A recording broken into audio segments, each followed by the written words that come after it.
Hey, what is going on guys? My name is Parvinder from PNP Tutorials, and as always you are watching the PNP Tutorials channel.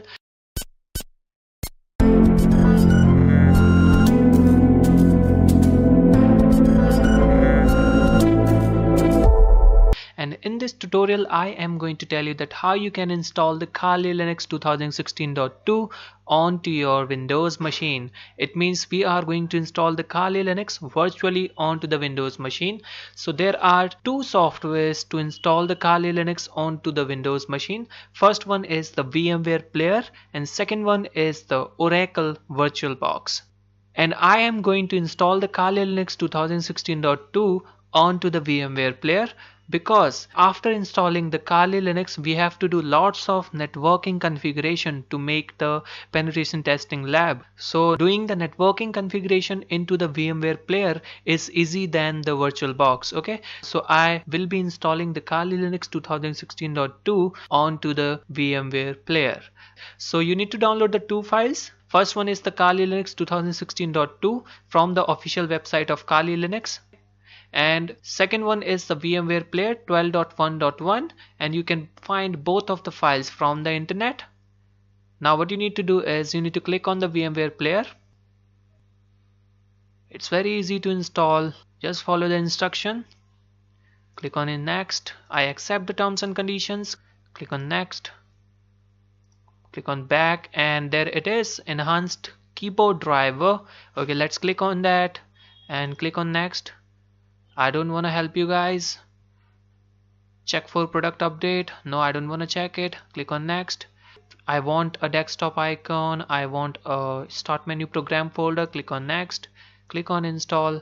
Now it will gonna take some time to install the VMware workstation into your Windows machine.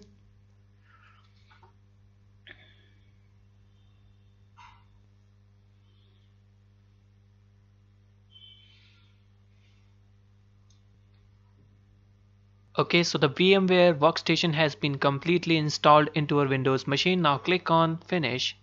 Now what you need to do is you need to open up your VMware workstation. There is the shortcut icon on the desktop. Now what you need to do is you need to click on the create new virtual machine. Now I have to click on the installer disk image file because this is the ISO file which I need to install into our workstation. So click on browse and go to the desktop and click on files, and now click on the Kali Linux 2016.2, open it and then click on next. Now this is the Linux version and I will give it to Debian 8. There it is. Click on next. Now you need to give the virtual machine name and I will give it to Kali Linux 2016.2. Click on next, and I wanna give maximum 25 GB and I wanted to store it into a single file. So click on next. Now click on finish. Okay, so here you can notice I have downloaded the 32-bit version because I don't have enough RAM into my laptop, and if you are having like 4 GB or 8 GB RAM into your laptop, then go for the 32-bit version. If you will install the 64-bit version, then it will gonna take lots of RAM of your laptop. Okay, now what you need to do is you need to click on this play button. Now it will gonna load that ISO file, and the keyboard hook timeout value is not set. Okay, I don't want to see this message again, and click on OK. It is looking for the webcam and the external drives. Do not show this hint again. Click on OK. Now what you need to do is you need to make the use of arrow keys and hit enter on the graphical install.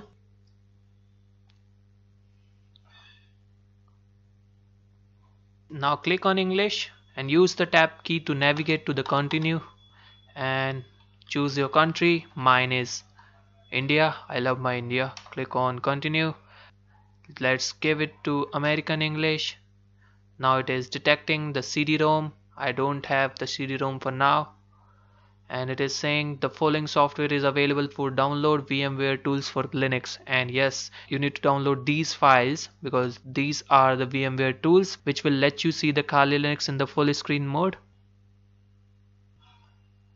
So for downloading these VMware tools, you should have a working internet connection, and mine is very slow right now.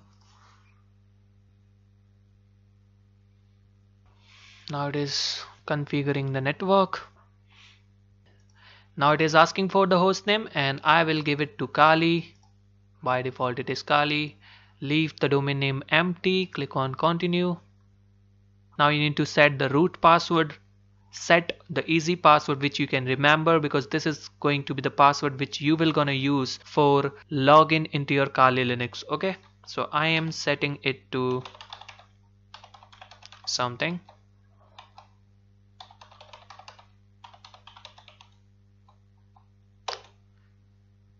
Click on continue.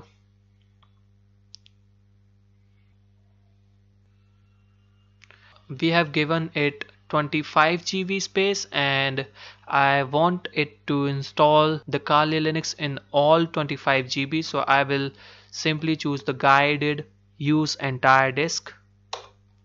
Okay, so this is the 26.8 GB. Click on continue, and I want all the files in the one partition, and simply hit enter on the finish partitioning. Write changes to the disk, use the arrow key to navigate to the yes, hit enter. Now it is installing the system, and it will gonna take some time. Meanwhile, let me just pause my recording. Okay guys, so now it is doing the final things like installing the extra packages, retrieving, and now it is asking us if you want to use a network mirror. I do want to say no, so let's navigate to the no and make the use of tab key to navigate to the continue. And now it is configuring the packet manager. Okay guys, so now it is installing the grub bootloader. However, there is no need to install the grub boot menu because we are doing all the things into the VMware player. Install the grub bootloader to the master record. I would say yes. Choose the right drive, and there is only one drive, which was the 25 GB. Now it is finishing the installation. Okay, so the installation has been finished. Now what I will do is I will simply click on continue, and now it is doing the final steps, like it is removing the live packages which are required for running the live operating system. Meanwhile, the VMware tool has been downloaded and they have been installed as well, but we are hung up on the finishing the installation. And okay guys, so now it has rebooted our Kali Linux, and now it is restarting the Kali Linux. This was the grub boot menu, and I have clicked on the Kali Linux 2016.2. Now this is the very first boot of the Kali Linux 2016.2. Okay guys, so we have got the Kali Linux 2016.2 in front of us, and now it is asking for the username, and by default the username is root, and the password which you have set on to the installation time, and I will enter mine. Now it has thrown me into the black screen. Okay guys, so we have got the very first desktop of the Kali Linux 2016.2, and there it is in the small screen. Now what I will do is I wanted to make it full screen, so I have to install the VMware tools. Okay, so let's go to the player and then click on the manage and click on the install VMware tools. And once you will do that, and there it is, we have got the VMware tools disk image. Double click on it. Now what you need to do is you need to extract this file. Okay, so right click on it, click on the open with archive manager. Now you need to extract this file. Click on extract, and when you will do it, then you need to navigate to the home and click on extract. Close this menu, and it is very slow right now. Click on close. Okay, so there we have the VMware tools distribution. Now what you need to do is you need to right click over here and click on open in terminal. Now do the ls here. Now we need to run the VMware install.pl file, so simply run this file, hit enter. Now it is saying in which directory do you want to install the binary files. So by default, if you will gonna hit enter here, then it will gonna take the default directory, and the default directory is user bin. So hit enter, hit enter, hit enter, hit enter, hit enter. I guess it is asking for the yes. Let's type the yes here and hit enter. Okay, hit enter again, and now it is saying this part does not exist. Do you want to create it? By default it will gonna take yes, so hit enter again. Now it is initializing the installation of the VMware tools.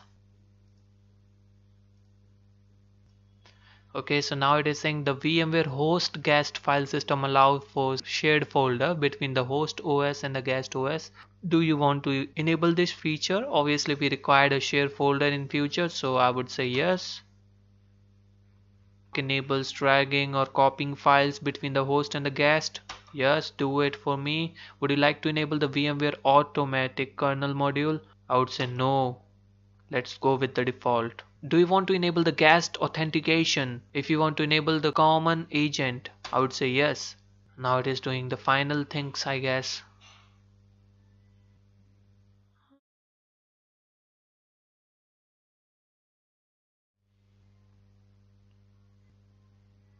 Okay guys, so now it has found the VMware tools, and the VMware tool has been completely installed into our Kali Linux 2016.2.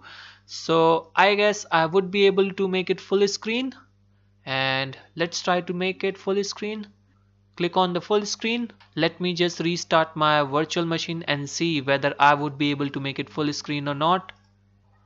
Click over here and then click on this power off button. Click on restart. It is hell slow, so I have to increase the RAM into my Kali Linux 2016.2. And now it is booting again. Hit enter on the Kali Linux.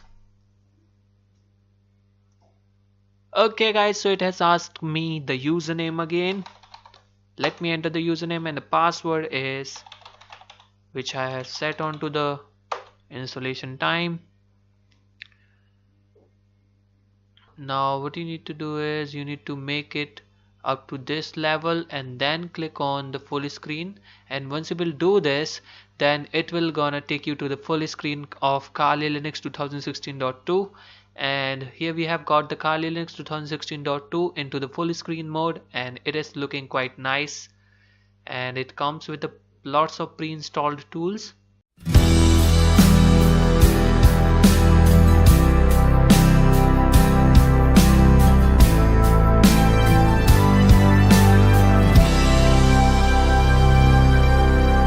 Hey, what's up guys, this is your buddy back with another video tutorial.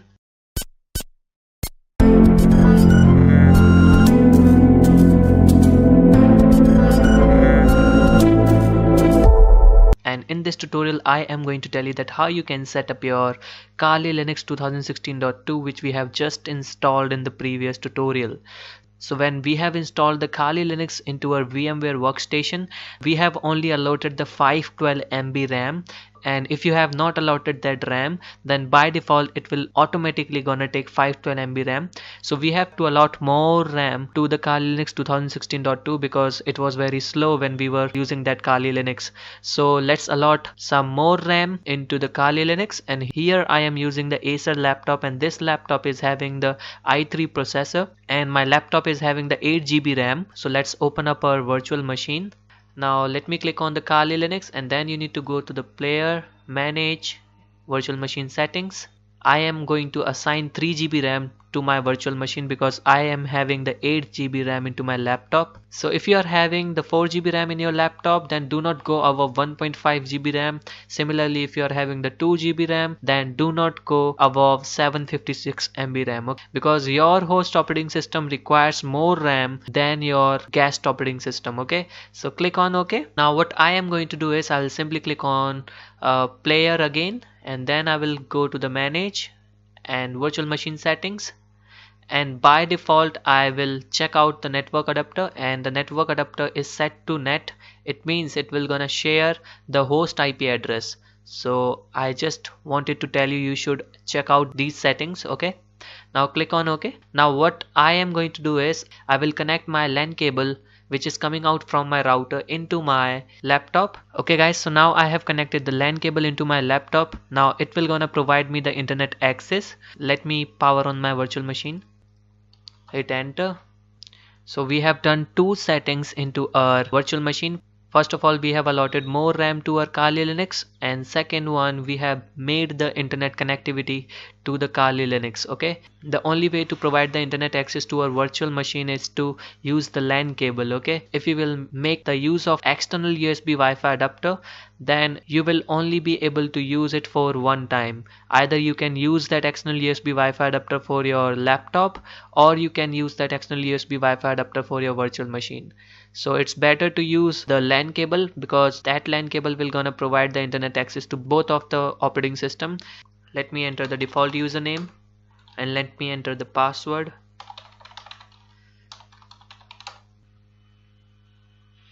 Now what I am going to do is I am going to check the connection between my Windows machine and my Kali Linux. Since I have connected my LAN cable, so I must have the Ethernet interface up. Now what I am going to do is I will simply see the available interfaces, and we have the Ethernet 0 and the loopback interface. Now I will check out my IP address, and you can see guys, I have the Ethernet 0 up and its IP address is this. Now let me check out the IP address of my Windows machine. Let me type in here ipconfig-all. Now this is the IP address of my Windows machine, that is 192.168.1.5. Now let me ping my Windows machine from the Kali Linux .168.1.5, and you can see guys, I am able to ping my Windows machine. Now let me ping my Kali Linux from my Windows machine. Kali Linux IP address is 192.168.199.128. So let me ping it via Windows machine. Simply type in here ping 192.168.19.128, hit enter, and they can see guys, my Windows machine is able to ping the Kali Linux. Okay, it means both machines can talk with each other. Now let me see the internet connectivity into my Kali Linux. Open up your Firefox browser. It comes with the Firefox browser by default, and you can see guys, I am able to open the Google. Let me open the youtube.com. And you can see guys, I am able to browse onto my Kali Linux as well. It means we have the perfect internet connectivity into our Kali Linux machine, and we have allotted more RAM as well. Now we are ready to do the penetration testing. Thanks for watching guys, and see you in the next tutorial.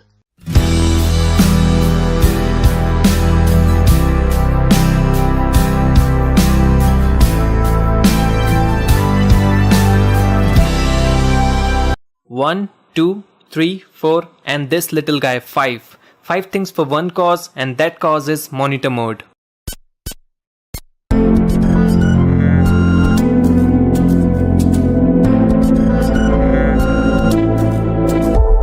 Hey, what's up guys, my name is Parvinder from PNP Tutorials, and you are watching the PNP Tutorials channel. Now in this video tutorial, I am going to talk about top 5 USB Wi-Fi adapter for hacking. I was getting hundreds and thousands of queries about TP-Link WN722N. People were facing lots of problem as they were unable to enable the monitor mode in TP-Link WN722N. So I just want to clear out that confusion. See, first, TP-Link was selling the TP-Link WN722N version 1, which was based on the Atherois AR9271 chipset.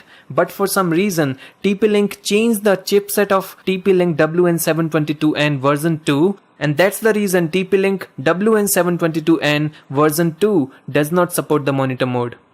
That's not the real problem with the TP-Link, but the real problem is they are selling TP-Link WN722N version 2 on the same Amazon link, which was actually for the TP-Link WN722N version 1. That's the only reason why I am creating a video, so that I can help out lot many people with monitor mode enabled USB Wi-Fi. So let's get started. The basic criteria to judge a USB Wi-Fi adapter will be based on the speed, signal strength, dual band compatibility, cost to buy USB Wi-Fi adapter, and portability. So before going ahead, I just want to tell you guys that numbering is so random, and at the end of this video you will be able to choose best USB Wi-Fi adapter for you. So watch this video till end. All USB Wi-Fi adapter which I'm going to show you in this video are plug and play and supports the monitor mode. So this feature is going to be common in all USB Wi-Fi adapters. So let's talk about our first USB Wi-Fi adapter, and that is number 5 Panda PAU06. It comes with the speed of 300 megabit per second. It is based on the Raylink RT5372 chipset and hence supports the monitor mode. It has one 5 dBi detachable antenna. As you can see guys, maximum signal strength which it is able to receive is 75 dB, and the minimum signal strength which it is able to receive is 28 dB from Arun Wi-Fi zone. And number of Wi-Fi routers which it is able to detect are 5. Its cost is $15 on Amazon.com and 2300 rupees on Amazon.in. It is very portable according to its size. And now let's talk about the fourth number of USB Wi-Fi adapter, and the name of this USB Wi-Fi adapter is Li Guang LGN100. Speed of this USB Wi-Fi adapter is 150 megabit per second. It means with this USB Wi-Fi adapter you can receive up to 150 Mbps speed. It is based on the Raylink RT3070 chipset and hence supports the monitor mode. It has 14 dBi built-in antenna, and here is the test of this USB Wi-Fi adapter with Wi-Fi tool.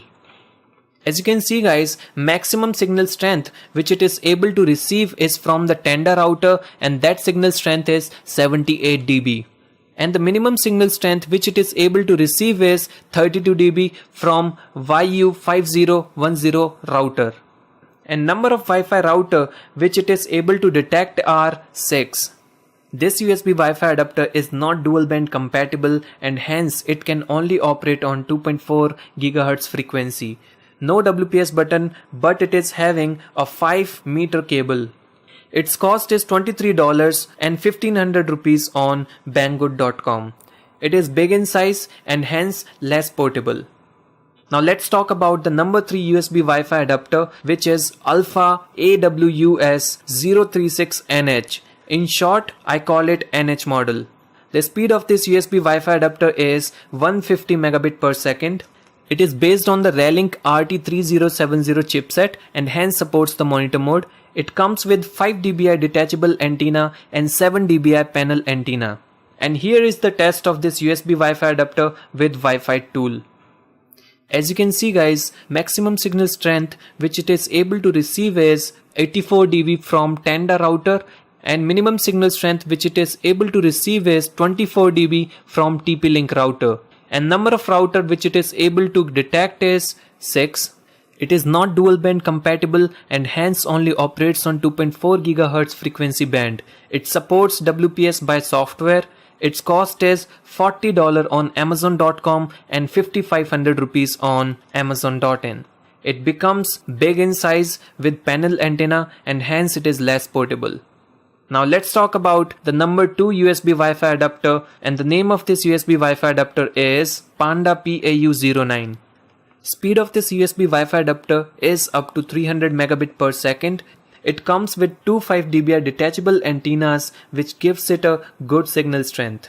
And here is the result of this USB Wi-Fi adapter with Wi-Fi tool. As you can see guys, maximum signal strength which it is able to receive is 61 dB from Tenda router, and minimum signal strength which it is able to receive is 11 dB from Abhishek Sharma router. And the game changing thing is it is dual band compatible, meaning you can operate it on both 2.4 GHz as well as 5 GHz. And you will also be able to jam all Wi-Fi routers which are operating on 5 GHz frequency. It supports WPS by built-in WPS button. Its cost is $28 on Amazon.com and 2800 rupees on Amazon.in. It's mediocre in size and hence little bit less portable. Now let's finish this video with the number 1 USB Wi-Fi adapter, and the name of this USB Wi-Fi adapter is Comfast CF-WU770N. Speed of this USB Wi-Fi adapter is 150 Mbps. It comes with built-in 10 dBi antenna which gives it a good signal strength, and as you can see the Wi-Fi scan over here. Maximum signal strength which it is able to receive is 70 dB from tender router, and the minimum signal strength which it is able to receive is 21 dB from YU5010 router.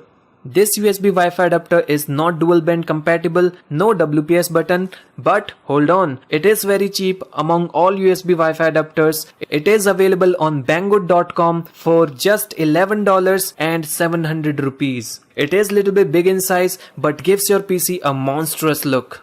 So these are all USB Wi-Fi adapters in front of you with all sort of specs and comparison. Now choose best USB Wi-Fi adapter for you, and if you want to buy any one of them, then links are given in the description area. I hope you guys like this video. So if you guys like this video, then give it a big thumbs up, and if you are new to this channel, then don't forget to subscribe for more upcoming videos. Thanks for watching. I will see you in the next video. Warning, this video is created for the educational use and to show the various techniques of the wireless penetration testing. Using this information for the malicious activity can send you behind the jail. In this video, we have used our own router for the demonstration, so don't be a fool and act smartly. Okay, so let's see the IP address of our Kali Linux.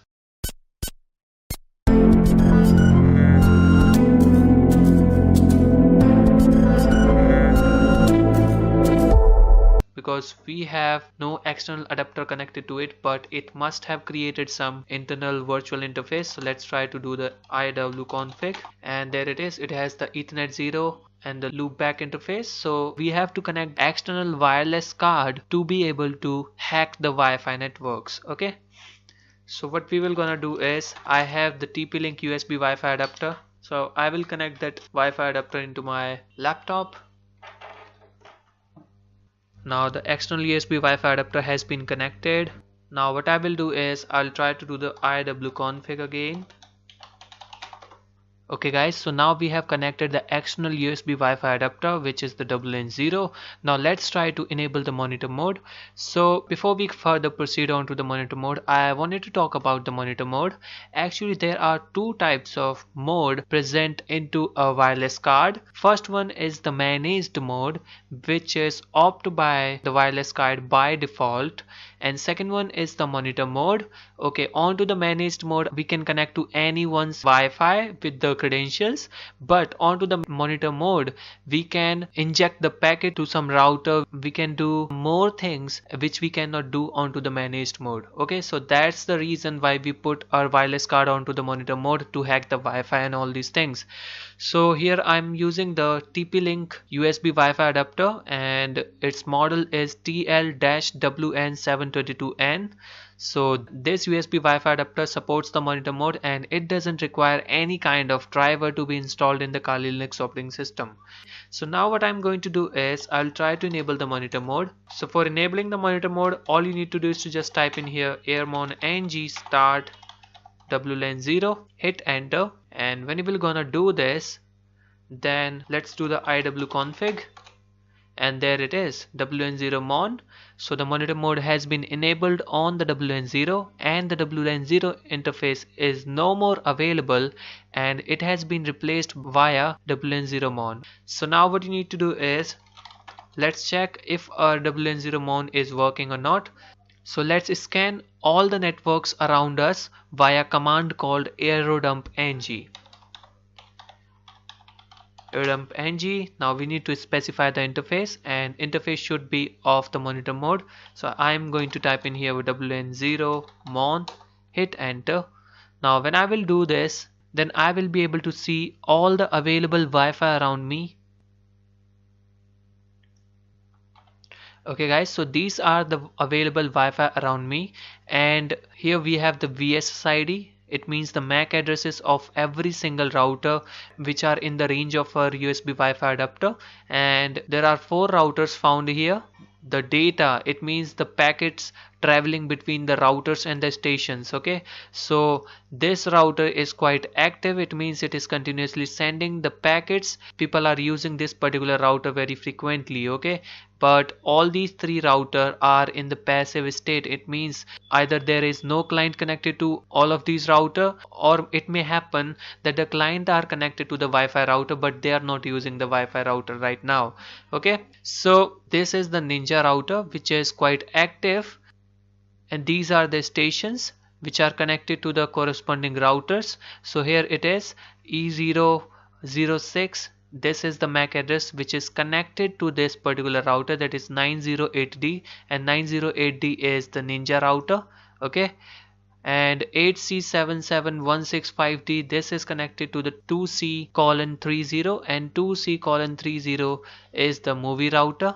Okay, so if you wanted to capture the information of particular router, then how you will gonna do this? For capturing the information of particular router, what you need to do is you need to simply type in here aerodump ng, and then B stand for the BSSID, and BSSID is, suppose I wanted to see the connected client of the Ninja router, then what I will do is I will simply copy this MAC address, which is the MAC address of the Ninja router. Okay, and let's put the channel name is 1, and the interface name is WN0mon, and hit enter. So it is saying invalid band. Maybe we have to put the BSSID here, dash BSSID, and here we need to put the channel, I guess. And you can see, guys, this Ninja router have the two clients connected to it. First one is the E006. Now it has the 3 client connected to it. Now they can see data is increasing at very high rate. It means this router is quite active. The traffic on this router is very high. So what we can do here is we can do the sniffing of these stations which are connected to the BSSID. So for doing the sniffing, what you need to do is you need to simply press the Ctrl+C to stop this process. Now what I will do is I will simply type in here write, because I wanted to write all the packets which are flowing from this router to somewhere else. I wanted to write it into the test file and hit enter.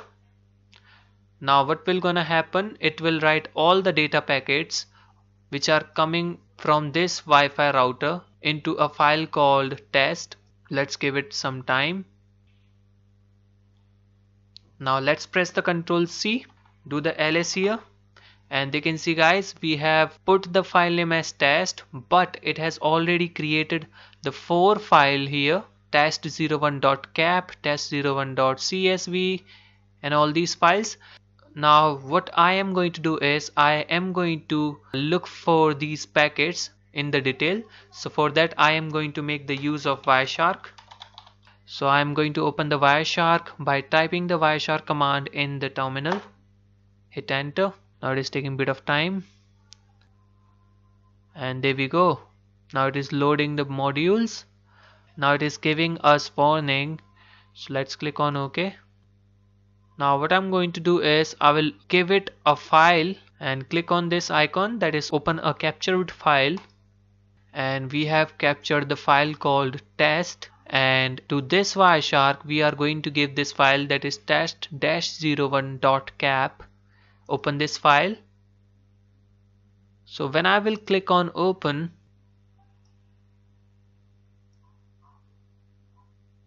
you can see the details of the packets captured from this router.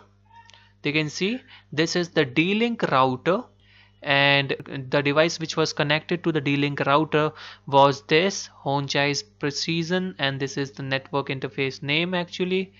And let's see the other packets, and there is Ruku's wireless here. It may be Ruku's Wi-Fi, and we have other packets information as well.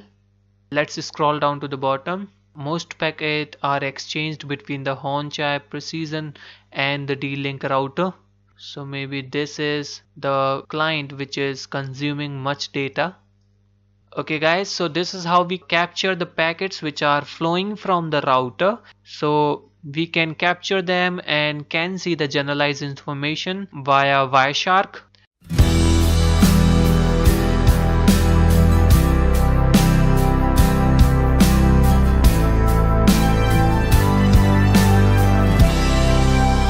Warning, this video is created for the educational use and to show the various techniques of the wireless penetration testing. Using this information for the malicious activity can send you behind the jail. In this video, we have used our own router for the demonstration, so don't be a fool and act smartly. Now what I will do is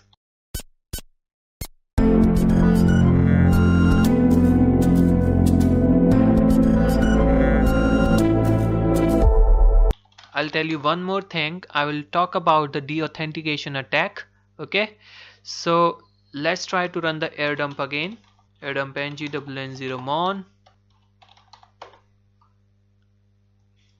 Now it will scan all the Wi-Fi networks around us. Press the Ctrl C. Now I wanted to attack on this router, that is PNP guy. Okay, so let me copy the MAC address first. Okay, now what I will do is I will see the complete information about this device. So for that I am going to make the use of aerodump ng. BSSID is this and the channel is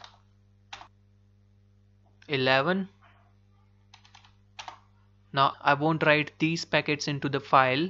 What I will do is I will simply type in here wn0mon as the monitor mode interface, hit enter. Now it will scan all the Wi-Fi client connected to this router. Now there are two stations connected to this particular Wi-Fi router. First one is the 7802F88E and second one is the 02233E.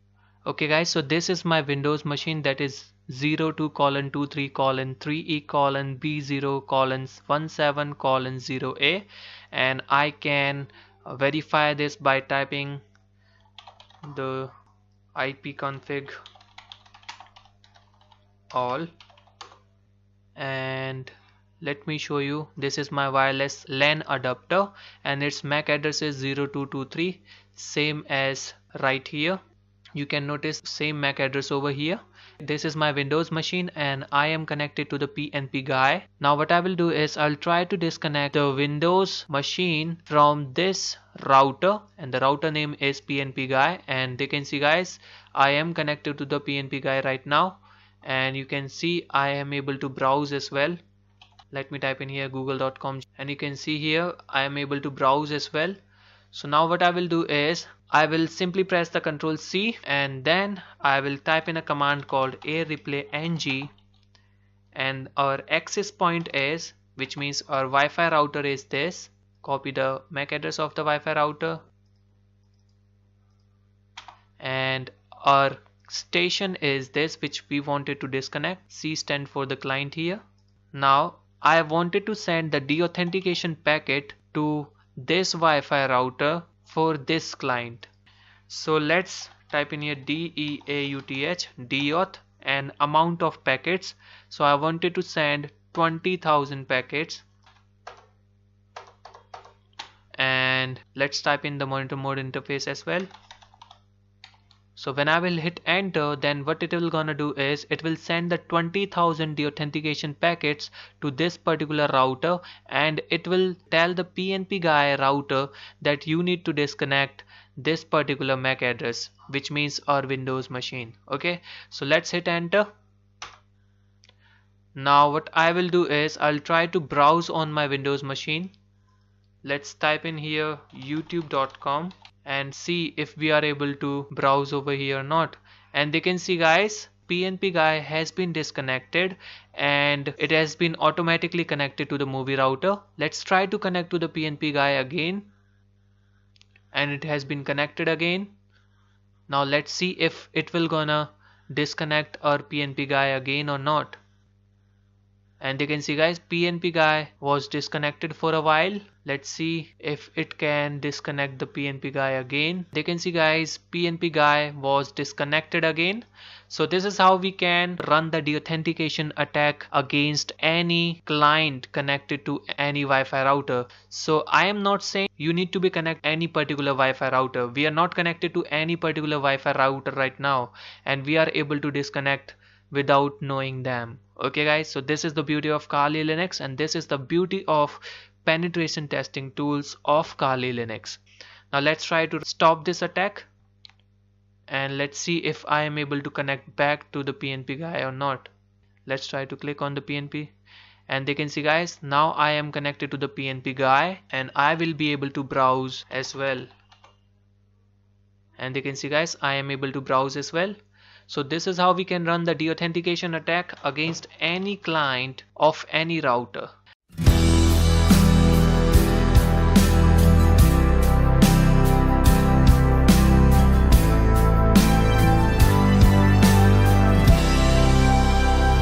Warning, this video is created for the educational use and to show the various techniques of the wireless penetration testing. Using this information for the malicious activity can send you behind the jail. In this video, we have used our own router for the demonstration, so don't be a fool and act smartly. Okay guys, so I have just rebooted my Kali Linux 2016.2 for some reason.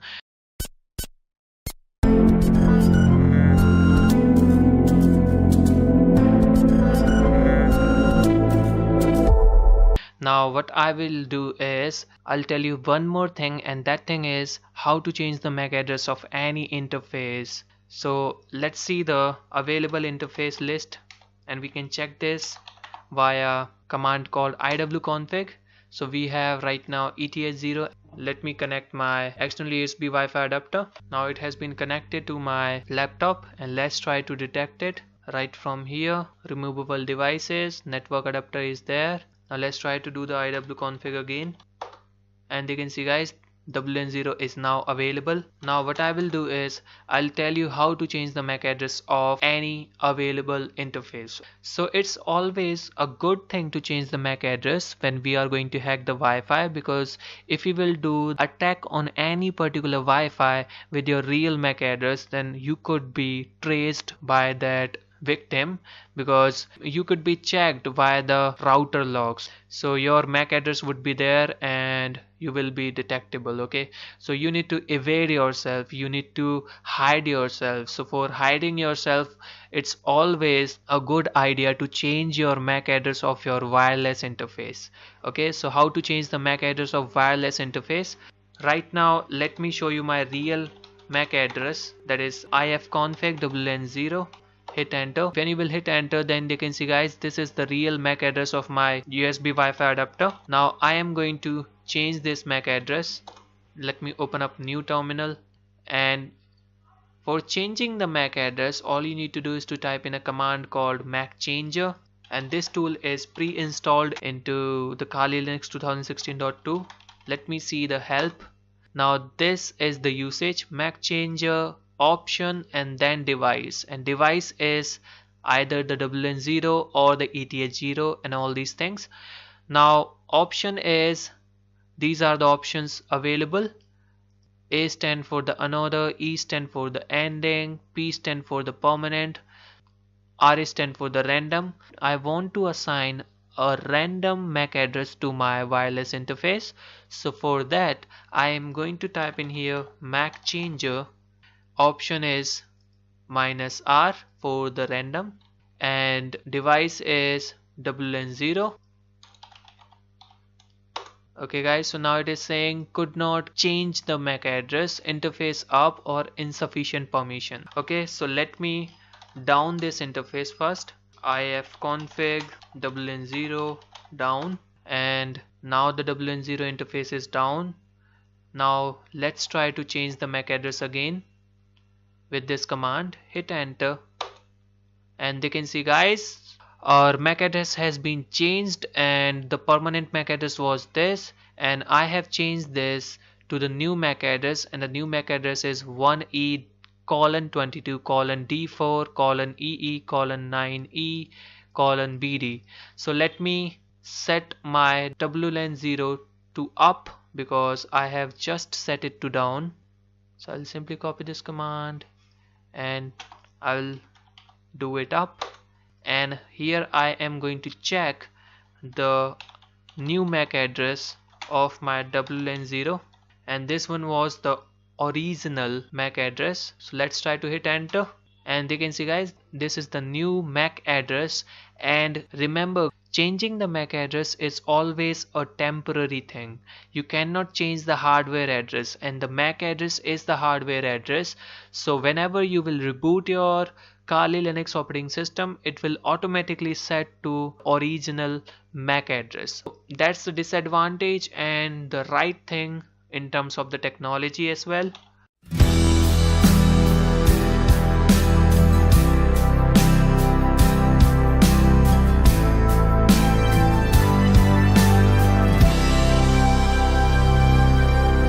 Warning, this video is created for the educational use and to show the various techniques of the wireless penetration testing. Using this information for the malicious activity can send you behind the jail. In this video, we have used our own router for the demonstration, so don't be a fool and act smartly. Now what I am going to do is I'll tell you a few more things about the pen testing of the wireless networks.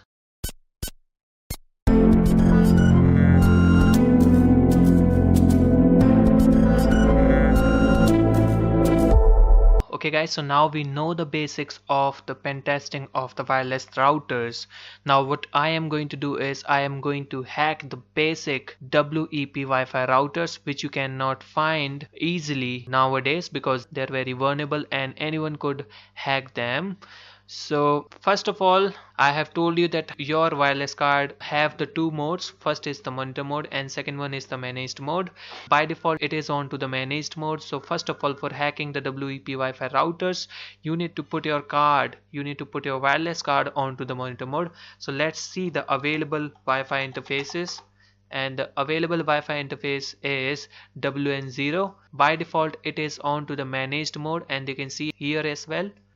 Now I am going to make the use of command called airmon-ng start WN0. This command will gonna enable the monitor mode on the WN0. Hit enter and let's do the IW config again, and you can see guys, WN0 mon has been activated. Now it is on to the monitor mode. This command I am going to use for scanning the available Wi-Fi routers around me. Airdump-ng WN0 mon, which is the wireless interface. Now it will gonna scan all the Wi-Fi networks available around us, and we are having a WEP router, and this is the test AP. This is my own Wi-Fi router. Just for the sake of demonstration, I am going to hack this particular router, and you are going to witness all the steps that how I am going to hack that particular router. So let's press the Ctrl C and let's see the complete information about this AP. So this is the MAC address of this particular AP, or we can say the BSS ID. So for seeing the complete information about this particular AP, simply type in here airdump-ng BSS ID is this, and the channel is 11. Now we are going to write all the data into a file called start. So I am going to write all the data into a file called start, and now I have to specify the interface, and our interface is going to be the WN0 mon. Now what this command will gonna do is it will gonna capture all the packets which are flowing towards this router or which are coming from this router into a file called start. Now hit enter. Okay guys, so they can see the data packets are increasing. You can notice over here a client is connected as well, and this client must be consuming all the data packets, and we will wait for all these data packets, and if these data packets will go above 10,000 IVs, then we will try to run the aircrack-ng to crack the password. Okay, so now it has gone above the 10,000, so let's try to run the attack on it. Let's use a command called aircrack-ng, and the file which it has created is start. So let's do the ls here, and you can see guys, this is the captured file. So let's copy the name of the file. Let's see the help of the aircrack-ng. So for the WEP, you can notice here path to the word list or the file name. Let's give the file name over here aircrack-ng, and the file name is present onto the root directory, and the file name is start01.cap.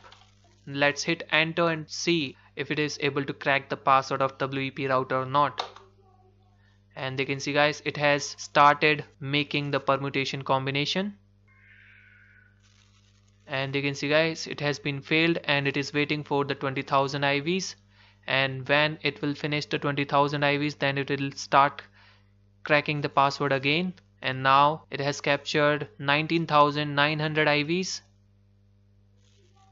and there it is, 20,000 IVs, and it has tried again.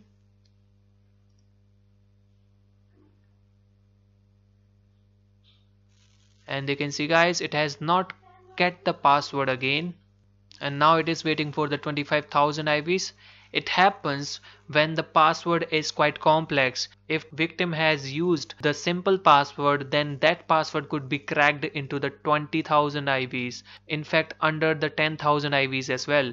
But here the victim is using the hard password or the complex password, and that's why it is taking the lots of IVs to crack that password. Okay guys, 25,000 IVs, it is trying again to crack the password, and they can see guys we have got the password here, that is BA0F551F9C with these colons. So what I need to do is, first of all I am going to store this password somewhere, because I am going to use this password for connecting my Windows machine to the router. Okay, so let's try to use this password and see if this password is right or wrong. Click on this network manager. So let's press the Ctrl C because we don't want to capture any more IVs. Let's try to connect to the test AP. So let's try to enter that password, that is BA, and we have to remove the colon in between this password.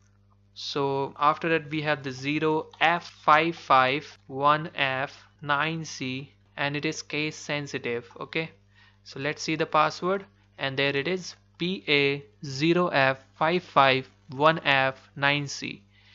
Now click on next, and now it is trying to connect, and they can see guys test AP has been connected. It means the password is right. So let's try to go to the youtube.com, and they can see guys router is working. We have successfully hacked the WEP router. So this was the scenario where one client was connected and that client was consuming the IVs, and that's why the data packets were increasing. But what will happen if there is no client connected to the WEP Wi-Fi router?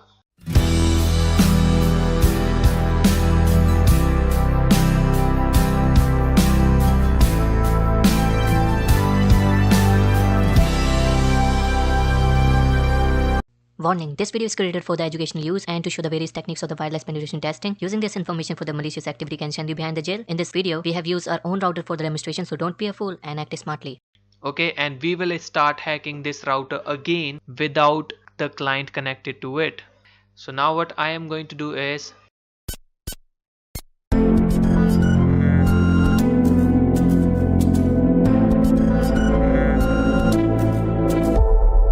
I will disconnect my Windows machine as well. Now let's try to see the available interfaces, and the available interfaces is WN0mon. It means the monitor mode is already enabled. Now what I am going to do is, I will simply run the scan again, arrow dump ng, and the interface is WN0mon, and it will again make the search for the available routers around us. Now let's press the Ctrl C, and we are going to hack test AP again. So for that you remember the step, that is to gather the complete information about this particular AP.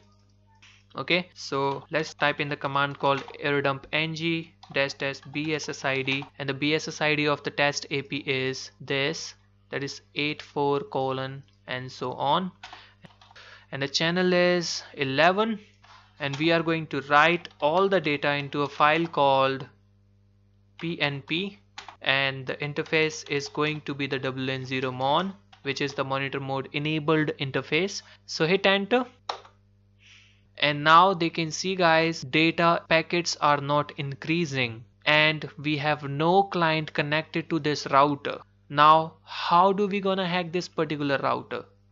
So for hacking this particular router, what I am going to do is, I will try to fake authenticate to this particular router.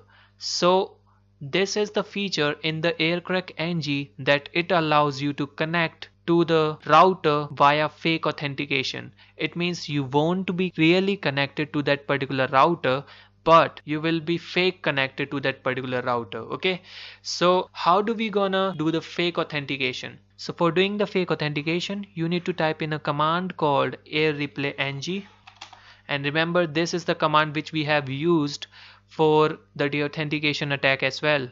So I will simply type in here fake auth, and the access point is going to be the BSSID this, Now access point is this, that is 84:1b. Now we need to fake authenticate our Kali Linux machine. So let's check out our Kali Linux MAC address.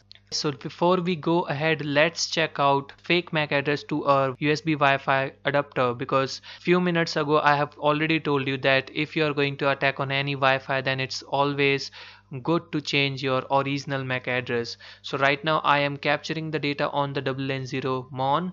So I will keep this device down for a while, WN0 mon down, and hit enter. Now it is down, and that's why it is saying WN0 is down, so it is not able to capture the packets. Okay, now I am going to make the use of command called MAC changer, and the option is random. I wanted to assign the random MAC address to it, and I am going to assign this MAC address to the WN0 mon. Hit enter, and now they can see, guys, it is saying insufficient permission. So it may happen that we cannot change the MAC address while that device is into the monitor mode. Let's copy our original MAC address and put this interface up, that is ifconfig WN0 mon up. Hit enter, and you can see, guys, WN0 mon is up now, and it is capturing the beacons as well. It means it is up now. So now what I'm going to do is, I have copied my own MAC address. I am going to fake auth to this router, and there it is, my MAC address. Now what I will do is, I will simply type in here WN0 mon.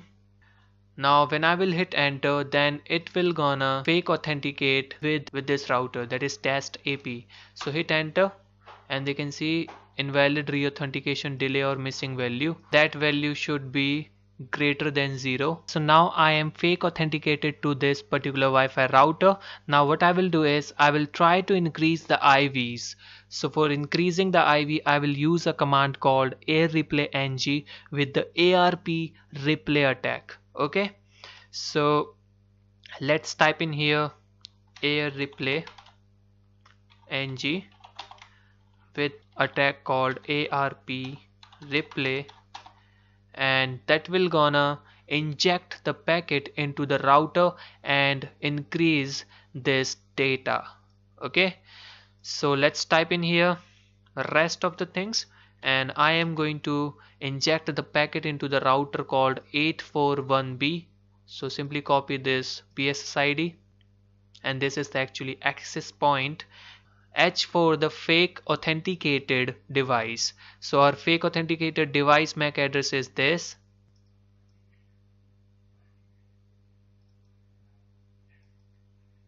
So let's copy that MAC address and paste up here. Now what I will do is, I'll simply specify the interface, and the interface is WN0 mon. What this command will gonna do is, it will gonna inject the packet into this Wi-Fi router via our MAC address. Okay, so let's hit enter and see the magic. And now it is saying please specify the BSSID. So let's type in here B instead of the A, and they can see, guys, now it is trying to send the packet into this router. Now let's see if it can increase the IVs here, and they can see, guys, it has started increasing the IVs, and the data packets are increasing very rapidly. And this is the device which is increasing the data packets, that is F4 F2, which is our fake authenticated device. And they can see this is the amount of frames which are increasing. And now we will again wait up to the 10,000 IVs and then launch this attack.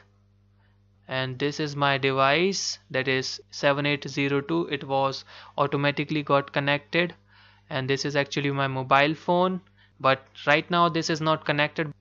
All the frames are increased by this particular MAC address.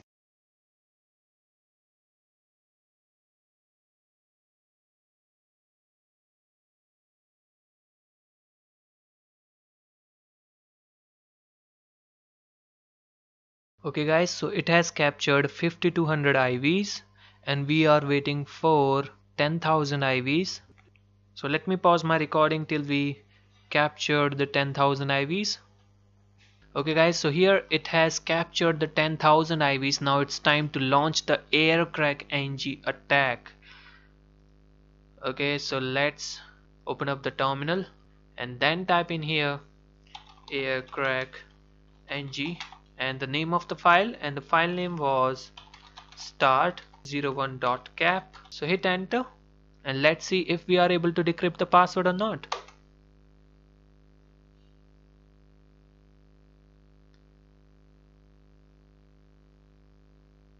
So they can see guys, we have got the password and the password is same as the previous attack, so we don't need to verify that password again.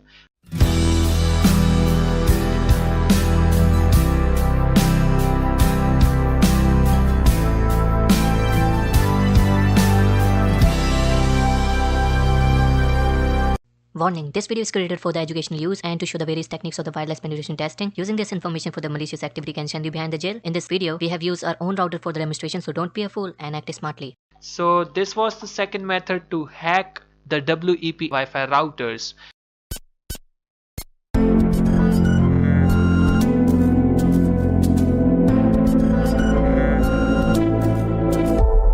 But sometimes what happens is we are not able to inject the packet into the router, and if we will not be able to inject the packet into the router, then we will not be able to increase the data count and our IVs will not gonna increase and we will not be able to hack the WEP Wi-Fi router.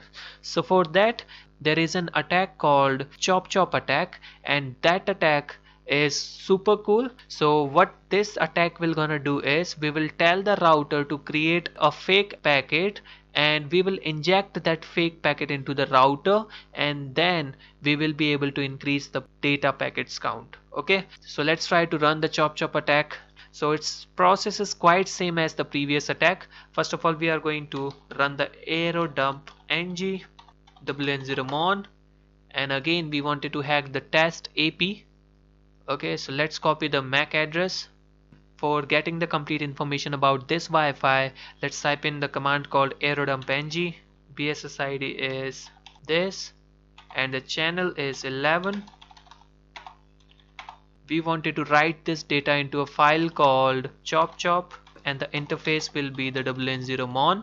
So let's hit enter and they can see guys, there is no client connected right now, and this attack we are going to perform for the zero client. So let's try to fake authenticate to this particular router. Let's see our original MAC address via MAC changer.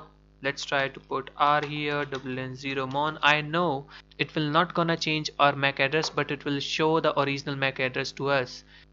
So let me copy this original MAC address and let me type in here air replay ng --fake auth, and I wanted to send only one packet to do the fake authentication. So I will put the access point name over here, but before the access point name, since I have copied my own MAC address, let me paste it here.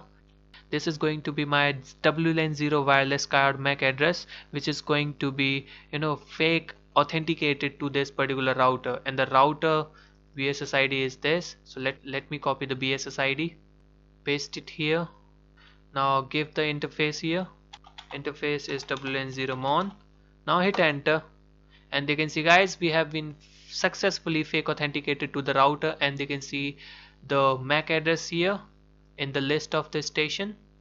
Now what I am going to do is I will try to increase the IV, but I don't wanna opt that method.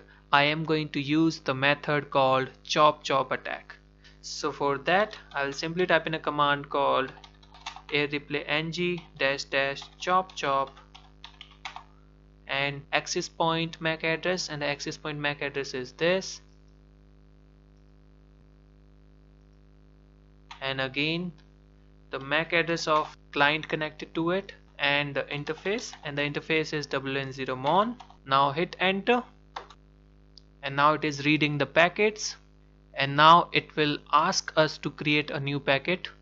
So it will gonna take some time in doing all the things. Please wait for a while. Okay guys, so now it is asking us to use this particular package. So I will say why. Yes, I wanted to use it. Now it is saving the chosen packet into a file called replace source. It will gonna take some time in saving that particular packet. Okay guys, so it has saved the complete packet into this particular file, that is replay-zor file. Okay, so now what I am going to do is I am going to make the use of command called packetforge ng 0 and ap access point is this. Let me copy this MAC address, or we can say the PSSID, and now let me paste my fake authenticated MAC address, and that is F4.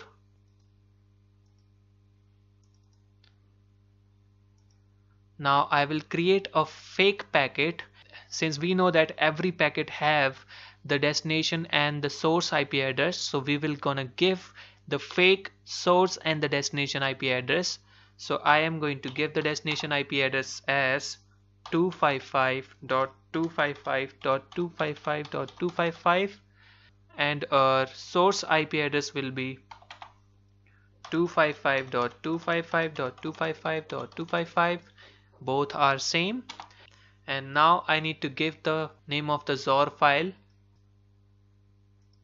Paste the name of this file, hit enter. Now it is throwing some error, and now I wanted to write this into the file called chop chop packet.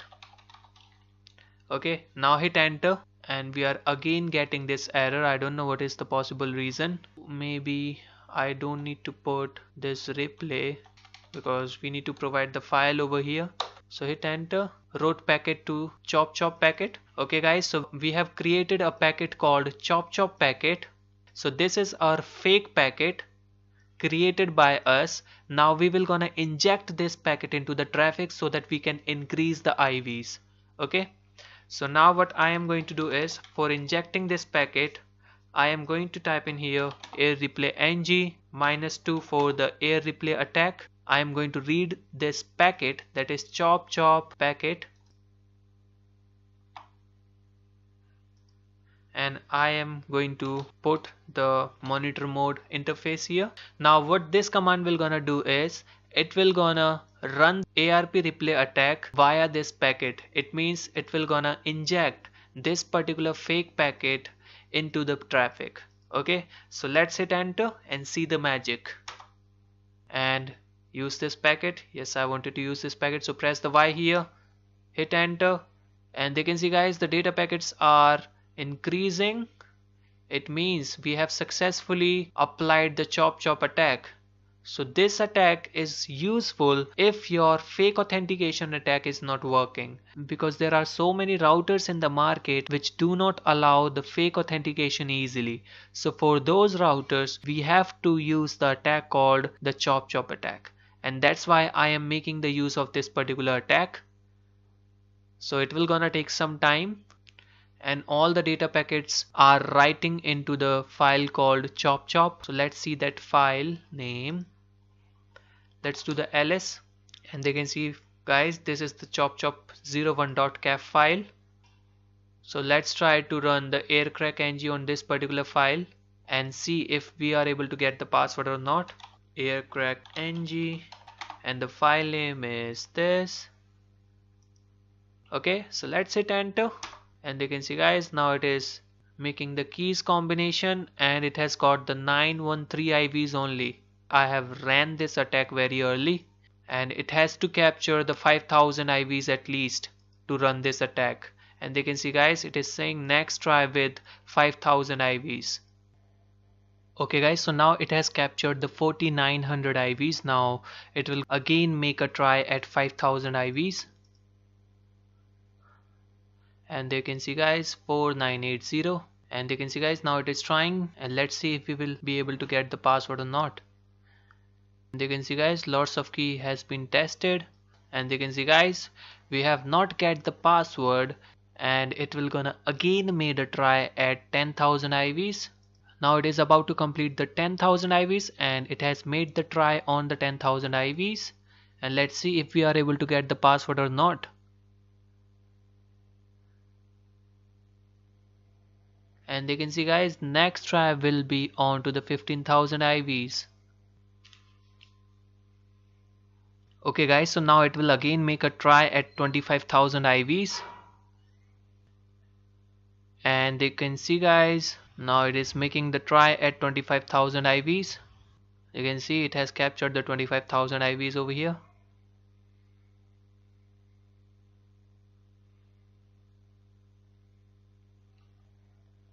And there we go guys, we have got the password, and the password is same as we have captured in the last two attacks. So this was the chop attack, and now I am going to talk about one more attack, and the attack name is fragment attack. Okay, before we further proceed, let me reboot my Kali Linux because it is working very slow right now. So let me reboot it, and then we will talk about the fragment attack.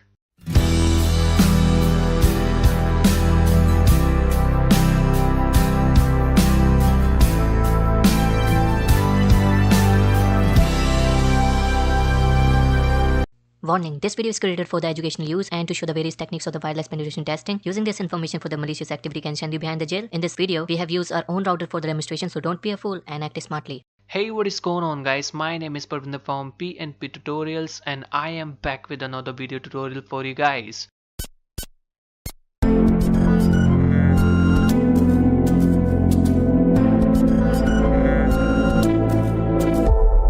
And in this tutorial I am going to tell you the fourth method for hacking the WEP Wi-Fi routers, and that method is the fragment attack. So let's start this attack from the very beginning. First of all, as I've already told you that we should have the monitor mode compatible USB Wi-Fi adapter for hacking the WEP and WPA Wi-Fi routers. Here I'm using the Kali Linux 2016.2 into the VMware player, so I need an external USB Wi-Fi adapter, and actually I am having the USB Wi-Fi adapter of TP-Link, and its model is TL-WN722N. So now what I'm going to do is I'll show you that USB Wi-Fi adapter, and the USB Wi-Fi adapter interface is WLAN0. As I've already told you that for hacking the WEP or maybe the WPA Wi-Fi routers, you require to put your card onto the monitor mode. So let's enable the monitor mode on WLAN0.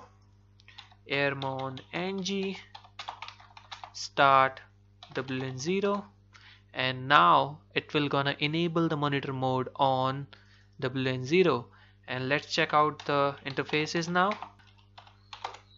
And you can see guys, we have got the WLAN0 mon as the new interface, and the monitor mode has been enabled on it. So let's try to search the Wi-Fi networks around us.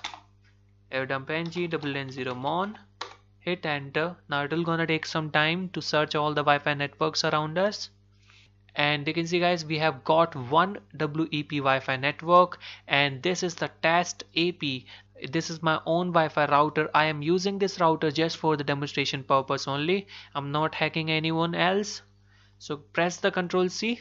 Now what you need to do is you need to copy this.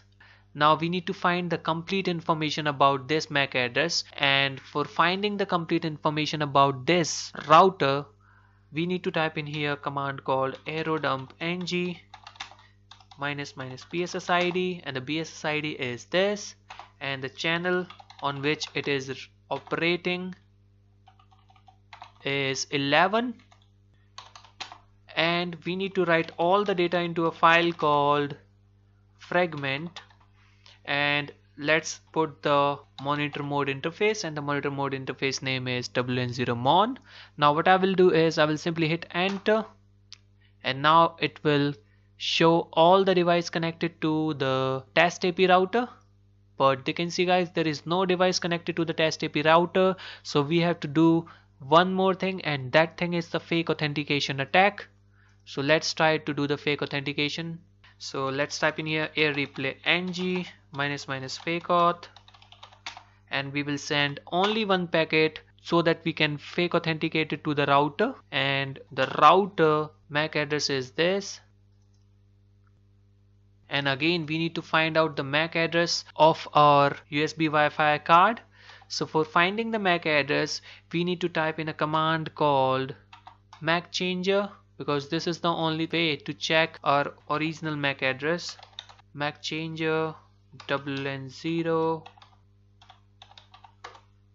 and you can see guys, this is the current MAC and permanent MAC as well. Now what I will do is I will keep this MAC address over here, and I want it to set the monitor mode interface as N0 mon. Simply hit enter, and you can see guys, we have fake authenticated to this particular router because I am in the list of stations.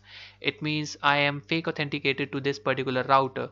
Now what I am going to do is I have to run the attack called fragment attack. So for that I am going to type in a command called air replay ng -- fragment. Our access point is this, and our client is this. Now you need to specify the monitor mode interface, that is WLAN0 mon. Now hit enter, and you can see guys, there is no source. Okay, so we have to specify the -h instead of the -c. So let's give the -h, and I think we need to give the -b over here, that is the BSSID instead of the access point. Now hit enter, and you can see guys, now it is reading the packets, and after reading all the packets it will ask us to create a new packet. And they can see guys, use this packet. I wanted to say yes, so I will press Y and hit enter, and they can see guys, there is a key stream created and the key stream name is this. Now we are ready to build a packet with the packet forge ng. Okay, so now we will type in that command again, that is packet forge ng -0 -a, and A stand for the access point, and access point is here, and there we go. I have successfully copied it, and now what I need to do is I need to specify MAC address of our wireless card, and this is the MAC address of the wireless card. I will set the destination IP address, and the destination IP address I will give via -k tag, and that IP address will be 255.255.255.255, and I will set source IP address via -l, and that is again going to be the same. Okay, now what I will do is I will say, now use the file called fragment zor. This is the key stream file which we are going to use for making the packet. Now I will write the new packet into the file called fragment packet. Now hit enter, and you can see guys, it has wrote new packet into the fragment packet. Now we are ready to use this fragment packet for increasing the IVs, and they can see guys, we are disconnected from the access point, so we need to use this command again, that is fake auth, and we are again connected to this router. Now let me use the command called air replay ng, and again I am going to make the use of ARP request, ARP replay, and now I will make the use of that fragment packet, and the name of the fragment packet is fragment packet. Now I wanted to read this packet, and what this command will gonna do is it will gonna read this packet and inject this packet into the traffic. So let's hit enter and see the magic, and you can see guys, no replay interface is specified. Put the WLAN0 mon as the monitor mode interface, and let's see the magic now. And they can see guys, use this packet, I would say yes, and hit enter, and they can see guys, now it will start increasing the data, and you can notice the data is increasing there. Okay guys, so now it is about to complete the 5000 IVs, and it will gonna make the very first try to capture the password. Meanwhile, let me just type in here air replay ng, and the file name was fragment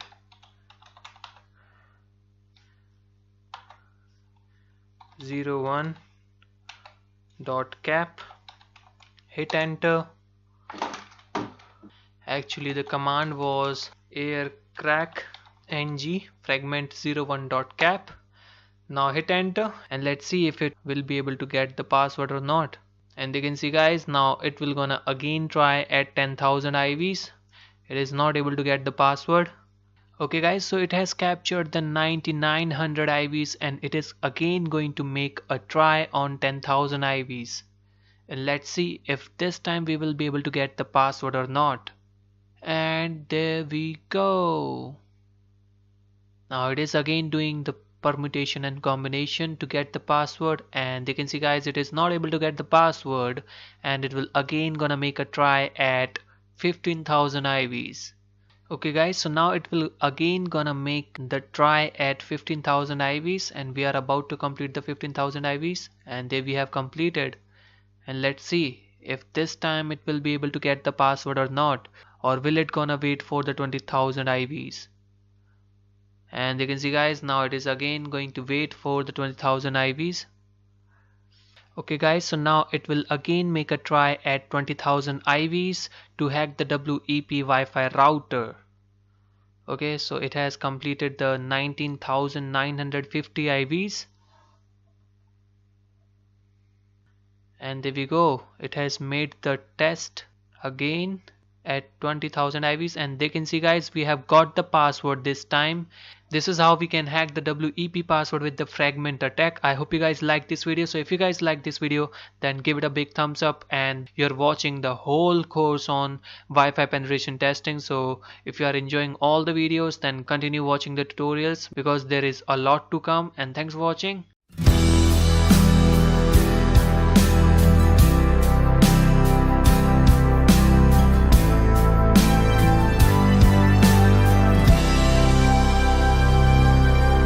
Warning, this video is created for the educational use and to show the various techniques of the wireless penetration testing. Using this information for the malicious activity can send you behind the jail. In this video, we have used our own router for the demonstration, so don't be a fool and act smartly. Okay guys, so till we have seen 4 ways to hack the WEP Wi-Fi routers.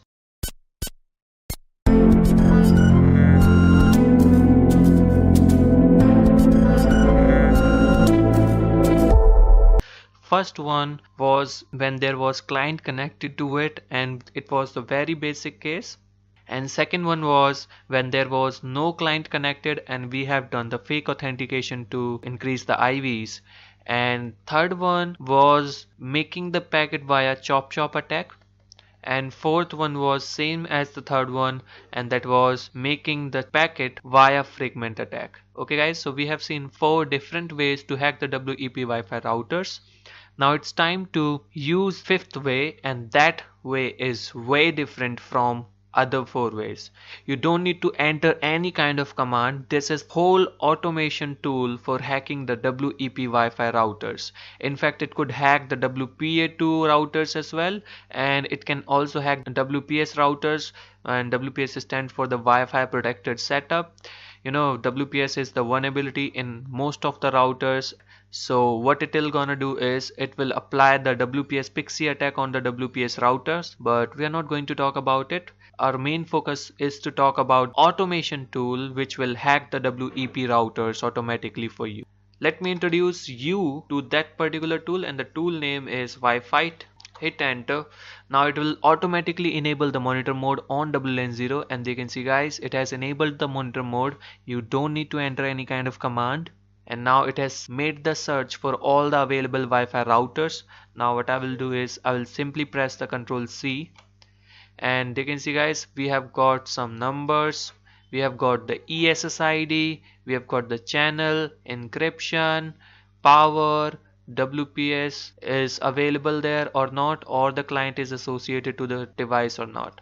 Okay guys, so there we have all the device over here, and we have got the test AP, which is the WEP Wi-Fi routers. Its channel is 11. We will simply press the 1 here because our test AP number is 1, and simply hit the enter and see the magic guys. Now it will automatically do every kind of attack, and you can see guys, fake authentication. It has done the fake authentication and it has got the success. Now it is trying different attack. Now it is trying for the chop attack, and now it is applying the fragmentation attack, and now it has stuck to the cafe latte attack, and this one is the new attack we haven't seen yet. And you can see guys, after applying the cafe latte attack, it has increased the IV in the good amount, and remember, there was no client connected to it. It means it is doing its work at its best. Okay guys, so it has captured the 8000 IVs, and I guess it will gonna made its first attempt at 10,000 IVs. And you can see guys, now it is making the attempt to crack the password, and there we go. We have got the 12,000 IVs, but we don't have the password right now. And you can see guys, we have got the key. The password is in front of us, and we didn't enter any kind of command for hacking the WEP Wi-Fi routers. That's the beauty of this automation tool, and that's what I was talking about. Now let's try to connect to the test AP via our Windows machine. So let's copy the key. Now what you need to do is you need to again click on the test AP. Now click on connect, and now paste that particular key, and you can match the key as well. Now what you need to do is you need to simply click on next.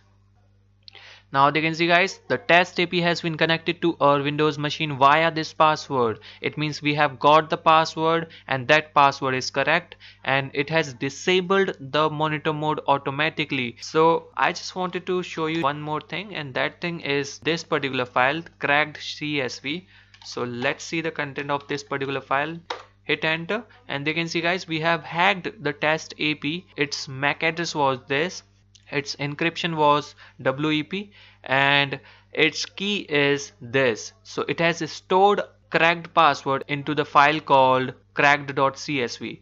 If I will again type the Wi-Fi over here, then it will not gonna search the test AP, because test AP has already got an entry in the cracked CSV file, and it is assuming that we have hacked the test AP.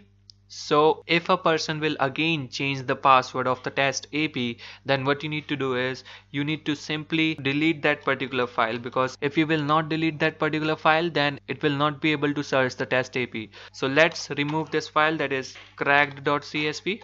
Now let's try to run the Wi-Fi again and see if we are able to search test AP or not. And they can see guys, now it is making the scanning, and they can see guys, we have got the test AP in front of us. It means it was checking the entries in the cracked.csv file. So we can again try to hack this particular Wi-Fi network. Okay, so this is how we can hack the WEP Wi-Fi using the tool called Wi-Fi.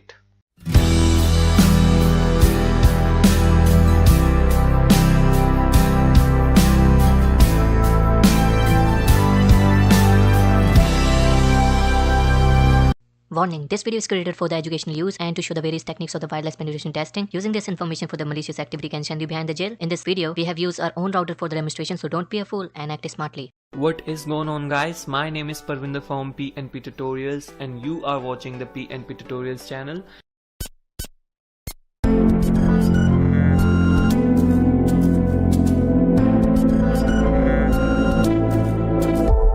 And in this tutorial I am going to tell you that how you can hack the WPA2 routers with the WPS. So if you have the WPA routers with the WPS enable, then just disable that feature, that is the WPS. And WPS stand for the Wi-Fi protected setup. So what that feature allows you to do is, when you will press WPS button, then you will be able to connect to your router without any password. This feature is quite vulnerable. Since we know that it is vulnerable, so we are going to make the use of this feature and hack into the Wi-Fi's. Okay, so I have also a router which has the WPS enable feature, and I will show you that how you can hack into that Wi-Fi router. And after that, once we have hacked our Wi-Fi router, then we will try to secure our router so that someone could not hack into our Wi-Fi router. For hacking the Wi-Fi router, all you need is the Linux operating system and the compatible Wi-Fi adapter. So I have installed the Kali Linux operating system into my laptop, and my laptop has the compatible Wi-Fi adapter which can go into the monitor mode and hack the Wi-Fi routers. Okay, so I will open up my terminal and then I will install a tool called Wi-Fi. Since I have already installed that tool, so I'm not gonna do it again, but you have to enter this command and then further proceed. Okay, now I have installed that tool, so I wanna open up my tool and then I will hit enter. And they can see now it is enabling the monitor mode, and the monitor mode has been enabled, and these are the Wi-Fi routers which are present around us. They can see the encryption is WPA, WPA2 and WPA2 and so on. They can see there is a router that is youtube.com/pnptutorials. You cannot see the whole SSID here, but its encryption is WPA2 and the WPS is available there. They can see the WPS is in the green color. So after that you need to press the Ctrl+C and then enter your Wi-Fi router name. So I am going to hack my own Wi-Fi router for the demonstration, and now I will enter the 2 here because my Wi-Fi router ESSID number is 2. So I will hit enter, and now they can see it is running the Pixie attack, and it will take some time to hack into that router. And they can see, guys, I have hacked into my router. WPS pin is this. WPA key is hi, my name is Slim Shady. So this router has been hacked. Now how do we gonna secure a router from hacking? Okay, so I have rebooted my system and now it's time to secure a router. So for that, what you need to do is you need to configure your Wi-Fi router. Okay, so I am going to plug in my Ethernet cable which is coming out from the router. So I have connected to my router with the LAN cable, and they can see the LAN cable symbol right here. Now what I am going to do is I will open up my browser and then I will go to my default gateway. But before we further proceed, we need to know the gateway of a router. So for that there is a command, and the gateway is 192.168.1.1. Now I will browse on this IP address. Now the username will be default admin or the user or the administrator. You can check out your default username and the password from the Google by entering your router's model number, and by default the password will be the password and the admin if you haven't changed that password. I have changed my password, so I am going to enter my one and I will click on OK. And they can see this is my router configuration page. Now what I am going to do is I will look for the WPS option. Now I will go to the advanced setting and then I will go to the advanced setup. You may have the different GUI, so you need to just look for the disable routers pin. Okay, so I have got this thing, disable routers pin. Now I will click on this check button and they can see disable routers pin. Now it has been disabled, and now I will click on the apply, and once I will do that, then there will be no one who can hack my particular router. So let me show you the demonstration that now I cannot hack into my router. So for that I will again open up a tool called Wi-Fi, and now it is again enabling the monitor mode, and now I will not be able to get the internet connectivity. Okay, so I will press the Ctrl+C and then I will enter up my third number, which is my own Wi-Fi router. I will hit enter, and this time it will again try to hack the Wi-Fi router, but this time it does not able to get that password just because we have changed those setting into the Wi-Fi configuration page. So this is how we can prevent our routers from hacking. So if you have the WPA with the WPS routers, then just change its settings, and if you haven't changed yet, then just change them because they are very vulnerable and it may happen that somebody could already hack into your Wi-Fi router. So I will recommend you to change the password with change of settings and then further proceed. So thanks for watching, guys, and if you guys like this video, then don't forget to subscribe.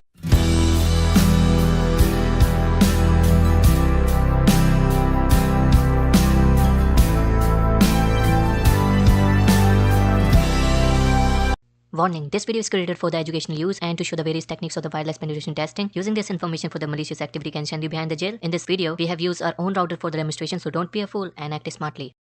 Hey, what's going on guys, this is Parvinder from PNP Tutorials, and in this tutorial I am going to tell you that how you can hack the WPA2 Wi-Fi routers.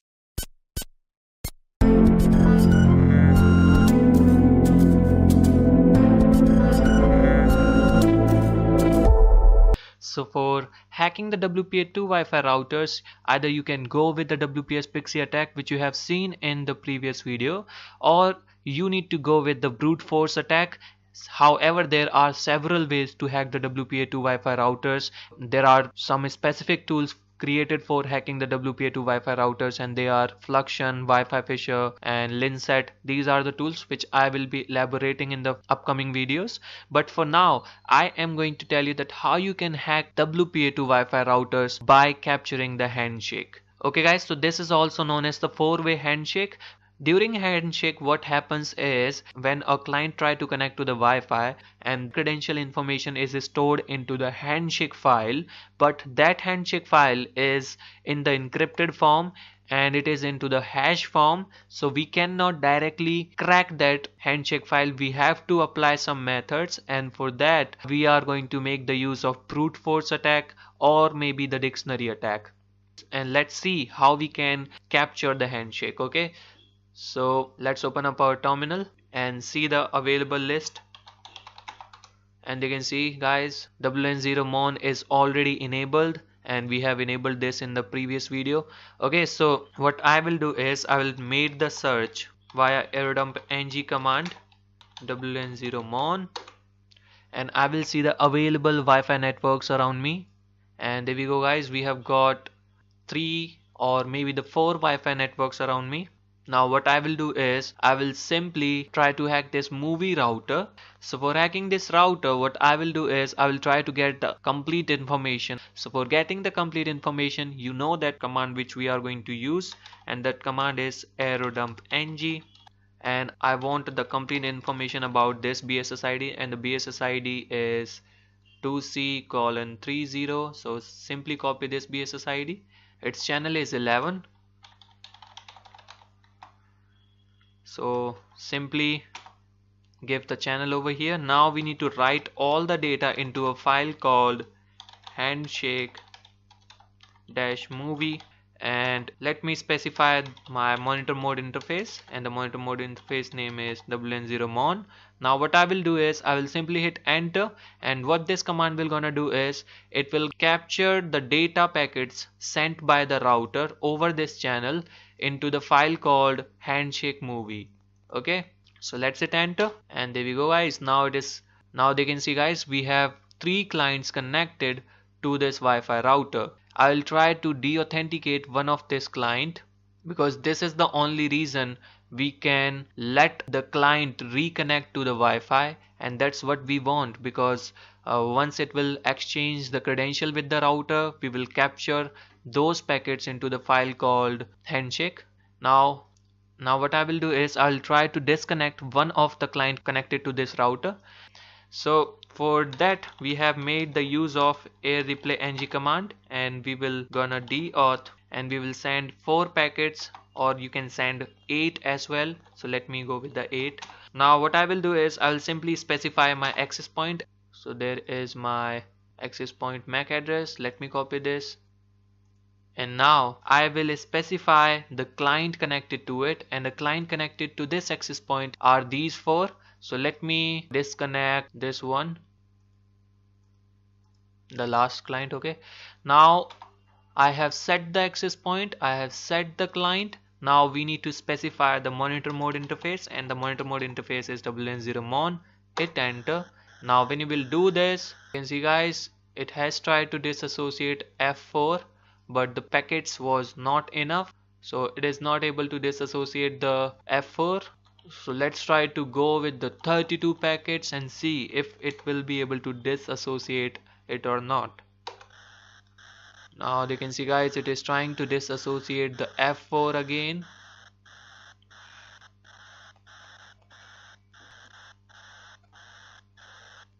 And you can see guys, we have got the WPA handshake over here, and this is what we wanted to achieve.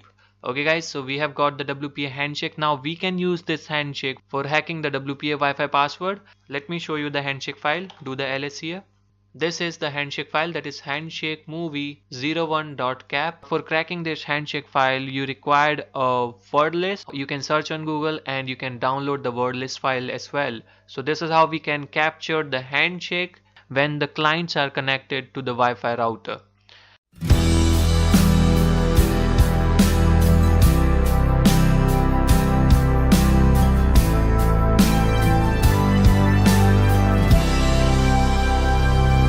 Warning, this video is created for the educational use and to show the various techniques of the wireless penetration testing. Using this information for the malicious activity can send you behind the jail. In this video, we have used our own router for the demonstration, so don't be a fool and act smartly.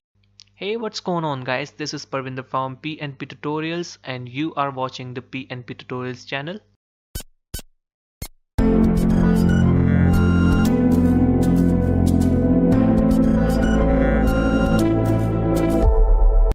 Now in this tutorial I am going to tell you that how you can create your own word list, because for hacking the WPA to Wi-Fi password with the brute force attack you only requires the two things.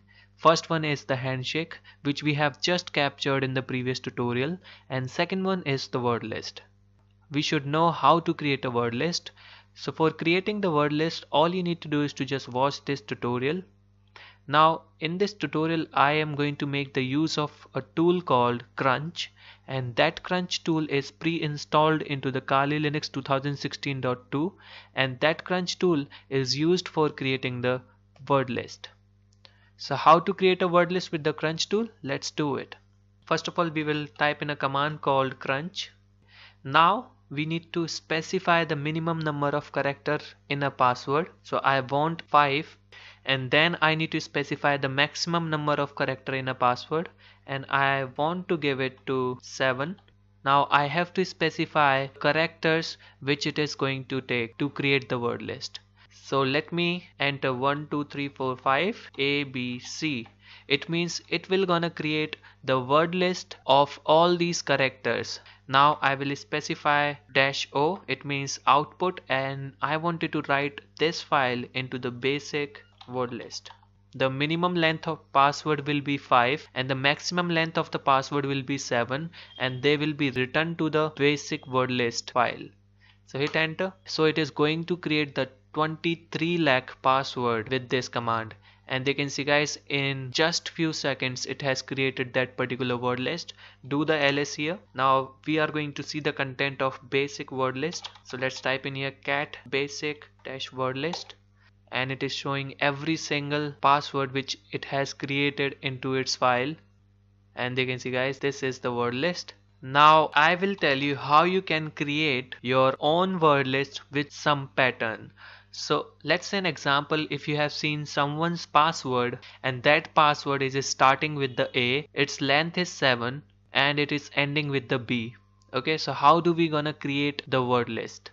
So let's type in the command called Crunch, and the minimum number is 7 and the maximum number is also 7, and we don't know the characters between the A and B. So 1 2 3 4 5 and then B. So this is going to be the pattern in which we wanted to create the word list, and we have to give some characters by which it will gonna create the word list. Okay, so let me give the A B C D E F G. So these are the characters which will be coming into the word list password. It will create all the password which will be starting from the A and ending with the B, and no matter what in between A and B. Now we need to specify the output file with the -o and give it a name as PNP word list and hit enter. Now they can see guys, it is going to create the 16,807 lines, and it has created that word list. Now do the ls here, and now let's see the content of the PNP word list. Now they can see guys, these are all the password, and every single password is starting with the A and ending with the B. So this is how we can create the word list into the Kali Linux 2016.2.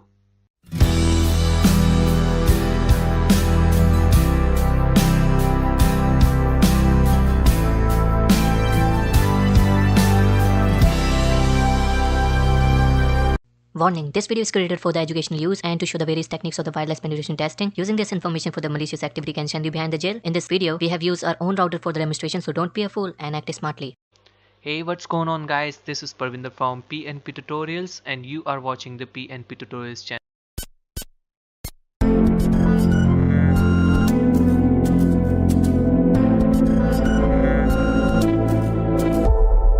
Now in this tutorial I am going to tell you that how you can create the real world word list.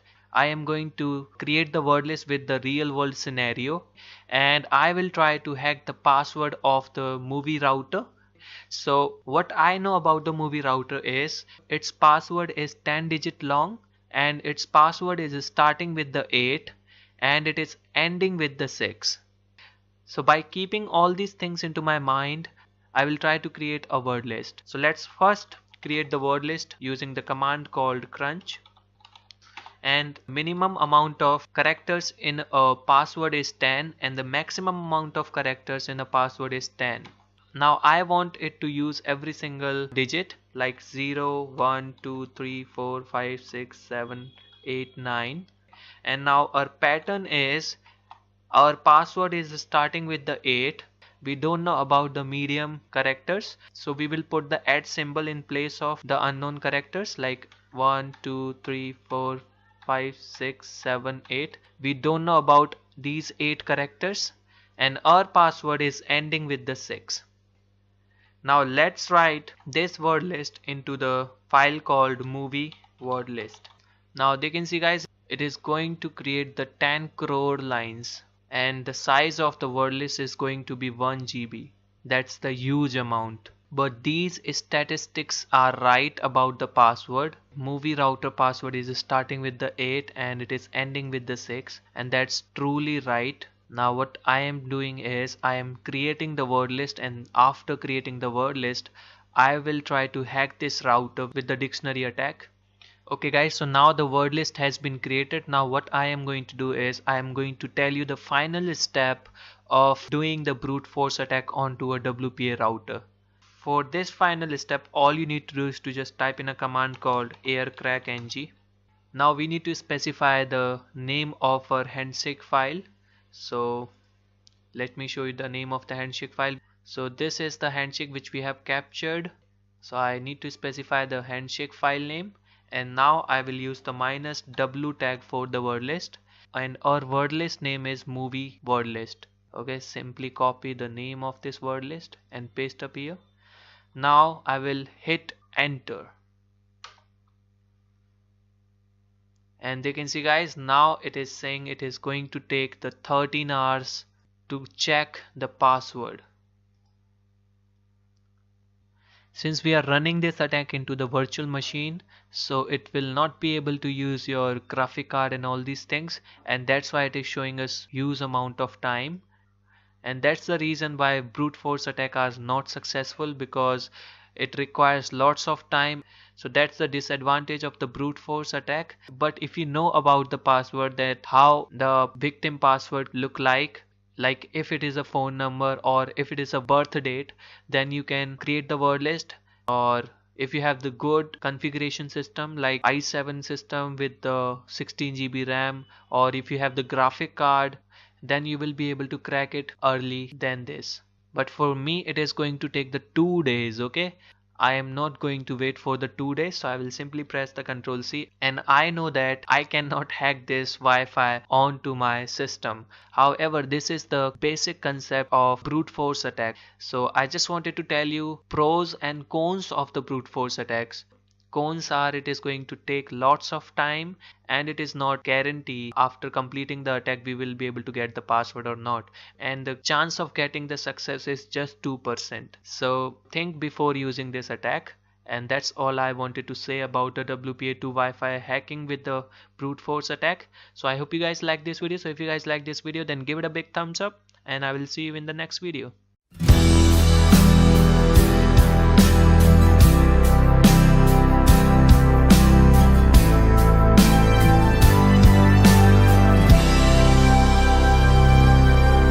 Warning, this video is created for the educational use and to show the various techniques of the wireless penetration testing. Using this information for the malicious activity can send you behind the jail. In this video, we have used our own router for the demonstration, so don't be a fool and act smartly. Hey, what is going on guys? My name is Parvinder from PNP Tutorials and I am back with another video tutorial for you guys.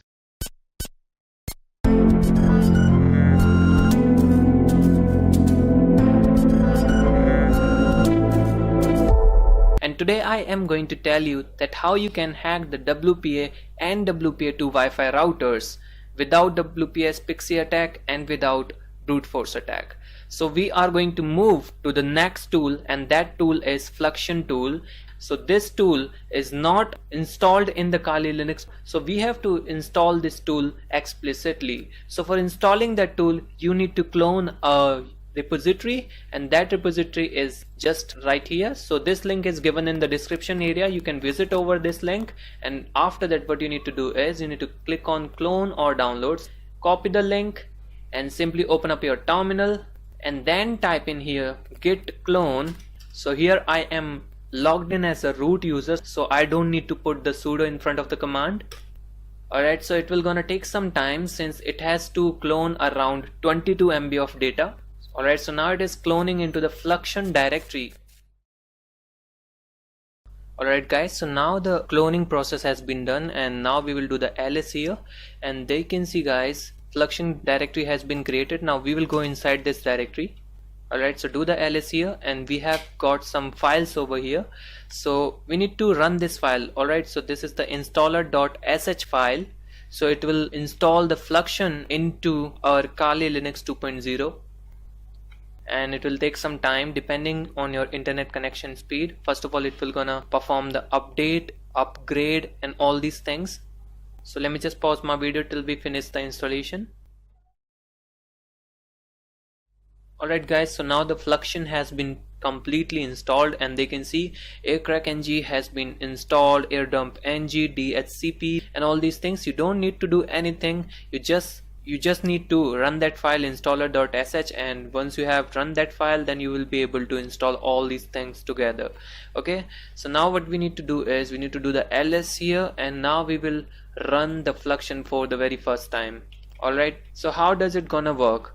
So first of all, when we will run the Fluxion here, then it will send the deauthentication packet to the target router which we wanted to hack, and that target router will disconnect all the clients so that we will be able to capture the handshake. And once we will be able to get the handshake, then we will create a clone of the target AP. Okay, so we will create another AP which will be the clone of the target AP, and somebody will try to connect to that clone AP. Then it will ask the password, and once that victim will enter the password, we will be able to get the password. Okay, so you might be able to find it very complex, but how we gonna do this? Simply run Fluxion file, and I will tell you that how it will gonna work. Okay, so now it is running the Fluxion for the very first time. Okay, updated successfully, restarting the script to apply the changes. Alright, so now the Fluxion is running for the second time, and it's the original repository where you can find the Fluxion. So choose your language. First of all, I am going to choose the English, and my interface is going to be the WN0, and now it will enable the monitor mode on it. I wanna search all the channels. Alright, so now it will gonna make the search for the routers around us. So these are the routers which are present around us, and I am going to target the second router, which is the movie. So to stop that search, you need to press the Ctrl C together on that window. So now I am going to enter the one here. We are having these attacks. Either we can brute force this, or if we have this router as the WPS, then we can do the WPS slaughter attack. I am going to choose the very first attack, that is fake AP hoster PD, and it is also the recommended attack. So when I will enter the one here, and now it is asking the handshake location. So we don't have the handshake, and we wanted to find out the handshake file as well. So I will hit enter to skip this step, and now it is saying handshake check. So we will try to capture the handshake. So for capturing the handshake, I would like to capture it with the aircrackng. So I will enter the one, and now I will de-authenticate all the clients connected to the movie router. Okay, for that I will enter the 1, and now they can see guys, it is disconnecting all the clients connected to the movie router. And let me show you onto the screen as well, and they can see guys, and I am not connected to the movie, and whenever I will try to connect to the movie router, it will not let me connect to that particular router, because here it is sending the deauthentication packets to the movie. Okay, so once we will gonna press the Control C here, it will stop sending the deauthentication packets. Alright, so now my phone will try to connect to the movie router, and they can see we have got the WPA handshake here. So we can press the Control C here. What I will do is I will press the 1 to check the handshake, and I will choose the 1 as the web interface, and I will choose the 1 as the English language. Okay, so now it will create a fake AP, and that AP will be of the movie itself. And they can see guys, these are some other windows has been opened up, and right now my mobile is connected to the movie. Okay, now it will send the deauthentication packet to the movie. Okay, so they can see guys, we have got one more movie router here. Okay, and it will start disconnecting that movie router. Now when I will tap on the movie, they can see guys, they can see the changes here. Now I am connected to the fake AP, and they can see there is one client connected to the fake AP, and the client name is Redmi. Okay, now it is asking me to enter the password. Now what the victim will think, he will gonna think that for some reason it is asking the password of my router. It means my mobile is acting as a victim. Okay, so I will enter that password here, click on submit, and when I will do that, they can see your connection will be restored in a few seconds. And they can see guys, meanwhile it has captured that password, and we have got the password over our screen. And they can see it has created a file onto the root directory, and the file name is moviepassword.txt. So we can check out this file as well. So press the tab here, and they can see we have got the password as 8447443, and the channel number is 11, and the security was WPA2. So this is how we can hack the WPA and WPA2 Wi-Fi routers. But the thing is, we should be able to capture the handshake file. And here for the demonstration purpose, I was using my Android mobile phone as the victim client. And once you have got that handshake, then the second step is the client should enter that password into the prompt which will appear on the mobile phone. Okay, so once you will be able to complete those two steps, or the victim will be able to enter that password into that password box, you will be able to get the password. And this is how we can hack the WPA and WPA2 routers with the Fluxion attacks. So thanks for watching guys, and I hope you guys like this video, and thanks for watching, and don't forget to subscribe.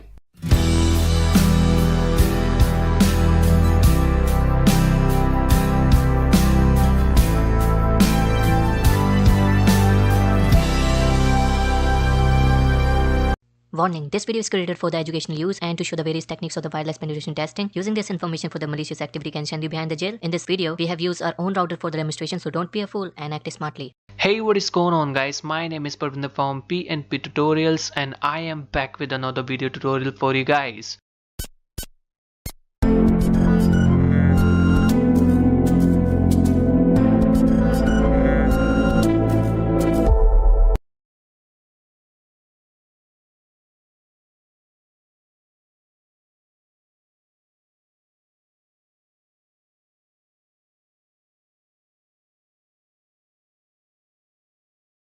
And in this tutorial I am going to tell you that how you can install the Linset tool into your Kali Linux 2.0, Kali Linux 2016.1, Kali Linux 2016.2. So here I'm using the Kali Linux 2.0 onto my laptop. So this is going to be the third video on hacking of WPA and WPA2 Wi-Fi routers. In the previous two videos, I have told you about the Fluxion tool and the Wi-Fi Fisher tool. Actually, the Fluxion tool is quite same as the Linset tool. So in this video, I will only tell you that how you can install the Linset tool into your Kali Linux, and rest of the things are same as the Fluxion tool.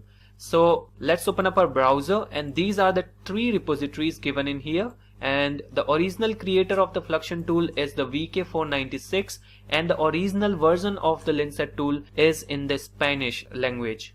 So if you need the Linset tool in the Spanish language, then you can simply clone this repository. Or if you need the Linset version for Kali Linux 2.0 in English language, then you can simply clone this particular repository. Okay.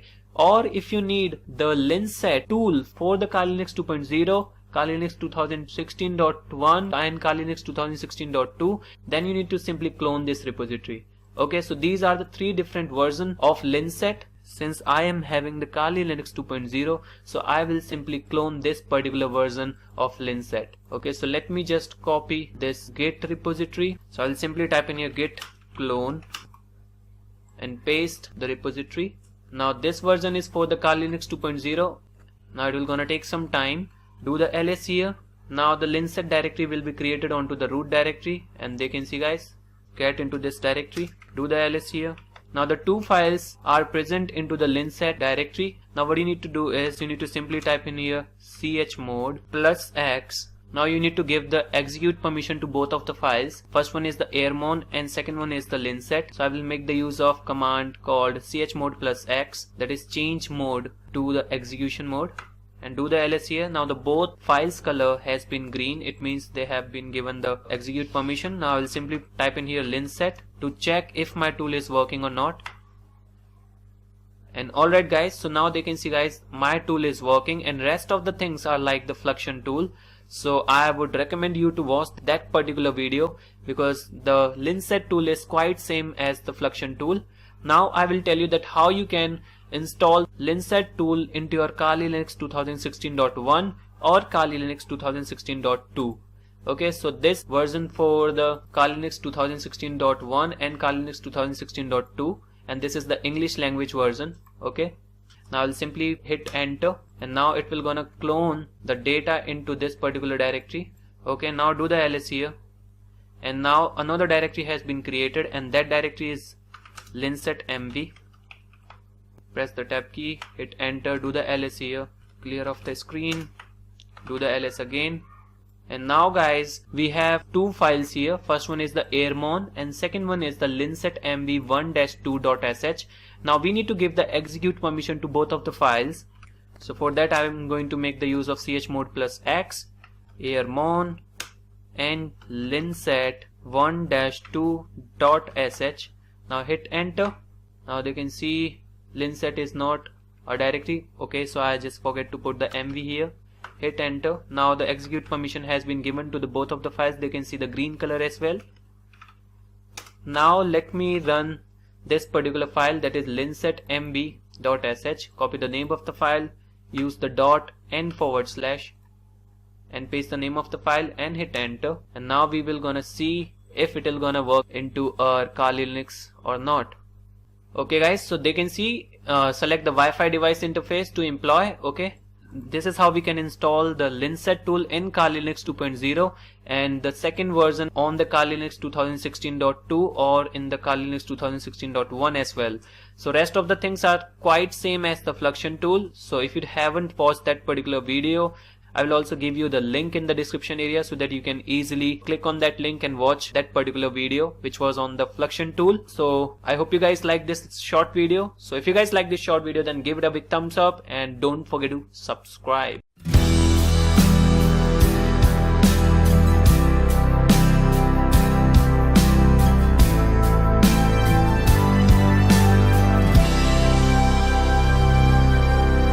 Warning, this video is created for the educational use and to show the various techniques of the wireless penetration testing. Using this information for the malicious activity can send you behind the jail. In this video, we have used our own router for the demonstration, so don't be a fool and act smartly. Yo, what is going on guys? My name is Parvinder from P&P Tutorials and you are watching the P&P Tutorials channel.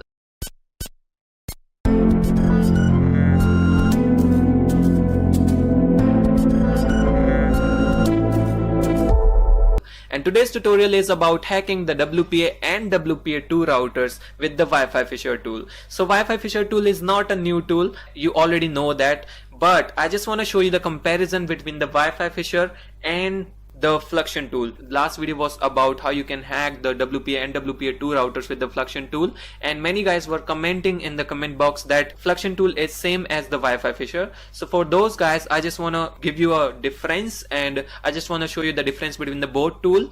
First of all, I would like to mention that here I am using the two Wi-Fi adapters. First one is the inbuilt Wi-Fi chipset into my laptop, and second one is the external USB Wi-Fi adapter of Alpha. Because for the Wi-Fi Fisher to be able to work, we need the two Wi-Fi adapters, and I'm having the two Wi-Fi adapters for this video. Let's install the Wi-Fi Fisher tool, because Wi-Fi Fisher tool is not pre-installed in the Kali Linux 2.0. So for that I have the repository, and the link is given in the description area as usual, and just click on this link, and when you will be redirected onto this page, then simply click on clone or download and copy the link here. Okay, so we need to clone this link, and you should have a working internet connection, and here I'm using the command called git clone. Okay, so I will hit enter, and it will gonna take some time depending on your internet connection speed. So they can see a Wi-Fi Fisher directory will be created onto the root directory, so it will gonna take some time, guys. Alright, now the 35% done and 100% done. Now what we will gonna do is we will gonna simply type in your ls, and we will see the directory created over here, and the directory name must be the Wi-Fi Fisher. Okay, so the Wi-Fi Fisher, we will get into this directory, do the ls here, and now guys, they can see that we have few files over here, and if you will go onto that link, then you can see the installation instruction and the usage instructions as well. So for installing that tool, all you need to do is to just copy this command, that is python setup.py install. Okay, so I will simply type in here python setup.py install and hit enter. Okay, so the Wi-Fi Fisher has been completely installed into our Kali Linux. Now what I'm going to do is I will simply type in yes Wi-Fi Fisher. So one more time, I want to tell you guys that if you want this tool to be able to work, you need the two Wi-Fi adapter. Okay, so both Wi-Fi adapters should support the access point mode and the monitor mode. Okay, so hit enter, and they can see, guys, this is the difference. That is WLAN 1 interface for the deauthentication attack. Okay, and WLAN 0 interface will create a RUG access point. Okay, let me show you. iwconfig. Okay, so my WLAN 0 is on the managed mode, and WLAN 1 is also on the managed mode. Okay, so here it is the bug in the Wi-Fi Fisher, so it will not gonna work with the first time. Okay, so press the Ctrl C and then do the Wi-Fi Fisher again. Now it will show the routers to create the clone and all. So I will simply press the Ctrl C, and these are the routers around me. Okay, so I will choose the AP number. I would like to make the clone of Bonafide, so for that I will choose number 2. And now what it will gonna do is it will show the available phishing scenarios. Okay, so these are the 4 scenarios, these are the 4 kind of attack which we can perform with this tool. Okay, so first one is the browser connection reset. So I have choose the Bonafide as my target AP. So what it will gonna do is, once I will press the 1 here, then it will create the fake AP of the Bonafide, and it will disconnect all the clients connected to the original Bonafide. So the clients which were connected to the original Bonafide will be connected to my fake access point, and once they will be browsing on their browser, then they will see this page that your browser connection has been reset. You need to enter the WPA password to continue. Okay, so how it is different from the Fluxion tool? Because in the Fluxion tool we were capturing the handshake. Okay, and when we were performing the fake AP attack, then the people used to enter the password, and that password was checked by the handshake if that password is right or wrong. But here we are not capturing any handshake, so when the victim will enter the password, that password will be not checked. Okay, so if he will enter the wrong password in that password box, we will see that wrong password as well. So accuracy of this tool is less than the Fluxion tool. Okay, so let's choose these scenarios. Okay, so I am going to choose the browser connection reset as my first attack. press the 1 here. Now they can see guys, selecting browser connection reset template and starting the fake access point. Now it will gonna create the clone of bona fide router. Okay, so let me just turn on the screen recorder of my mobile phone so that I can let you see that clone router on my mobile phone. Alright guys, so now I have made the clone of the bona fide router.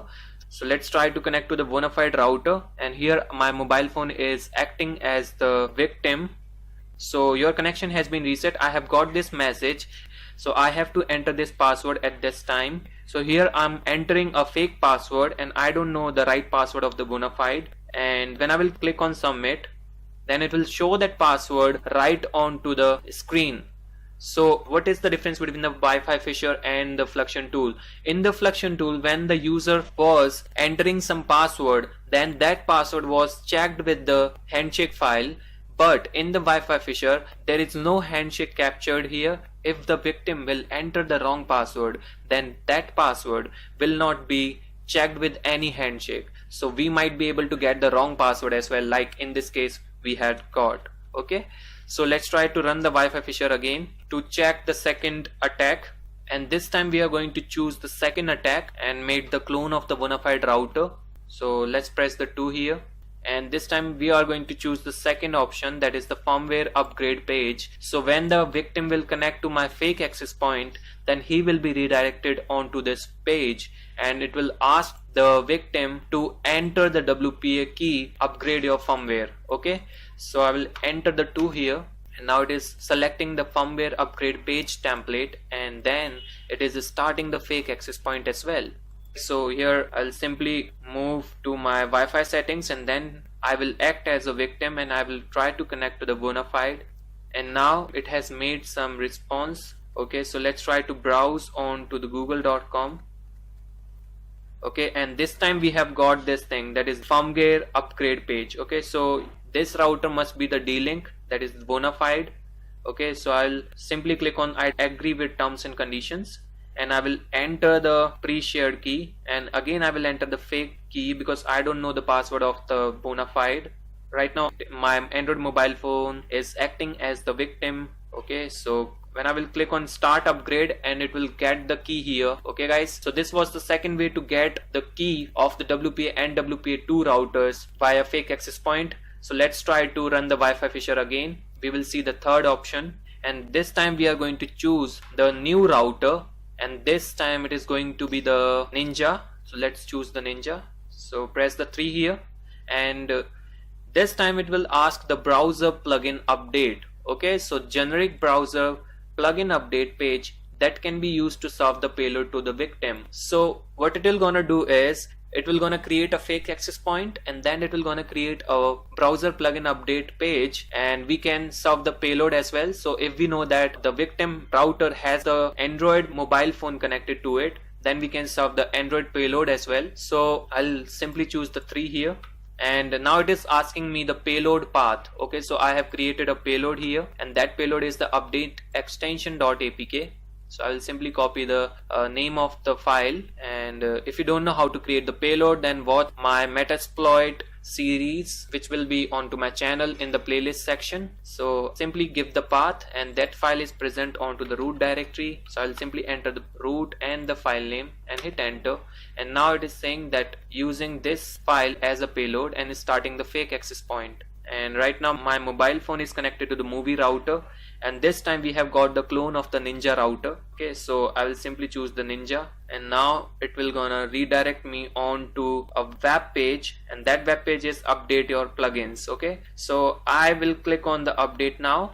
Your browser plugin are severely out of date. What the heck it is doing? I don't know. So when I'm clicking on the update now, it is not downloading any payload here. I don't know what is the reason. Let's try to run the fourth attack, and this time we are going to make the clone of the Daisy Yadav.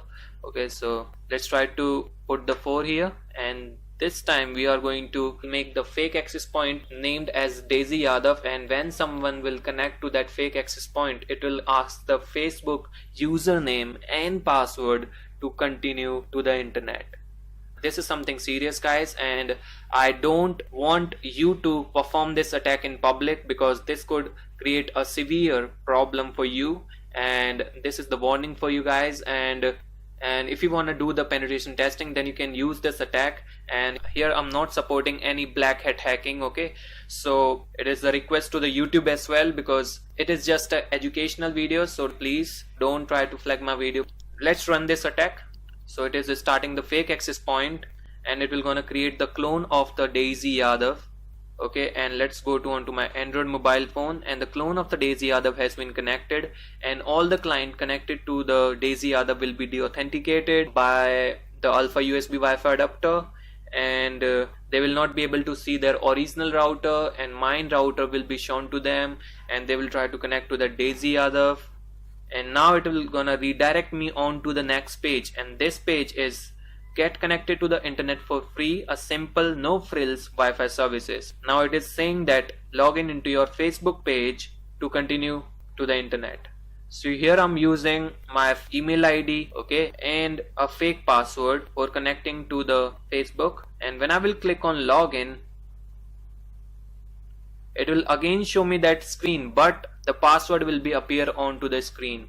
Here I am not hacking anyone, it is just my mobile phone for the demonstration. Okay, so these were the 4 attacks which you can perform with the Wi-Fi Fisher.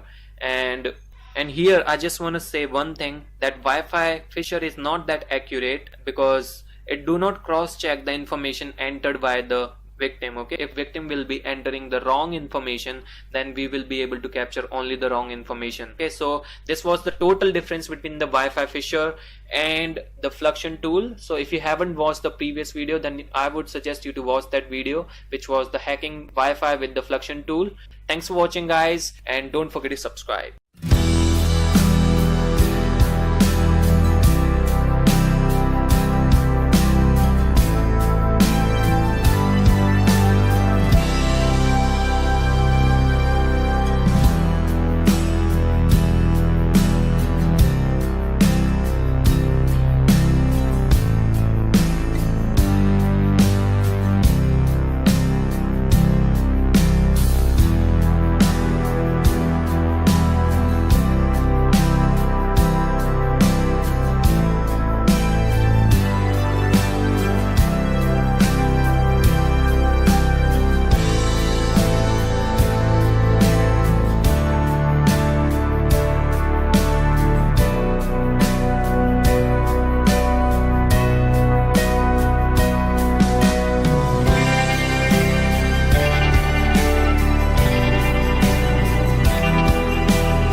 Hey, what's going on guys? My name is Parvinder from PNP Tutorials and you are watching the PNP Tutorials channel.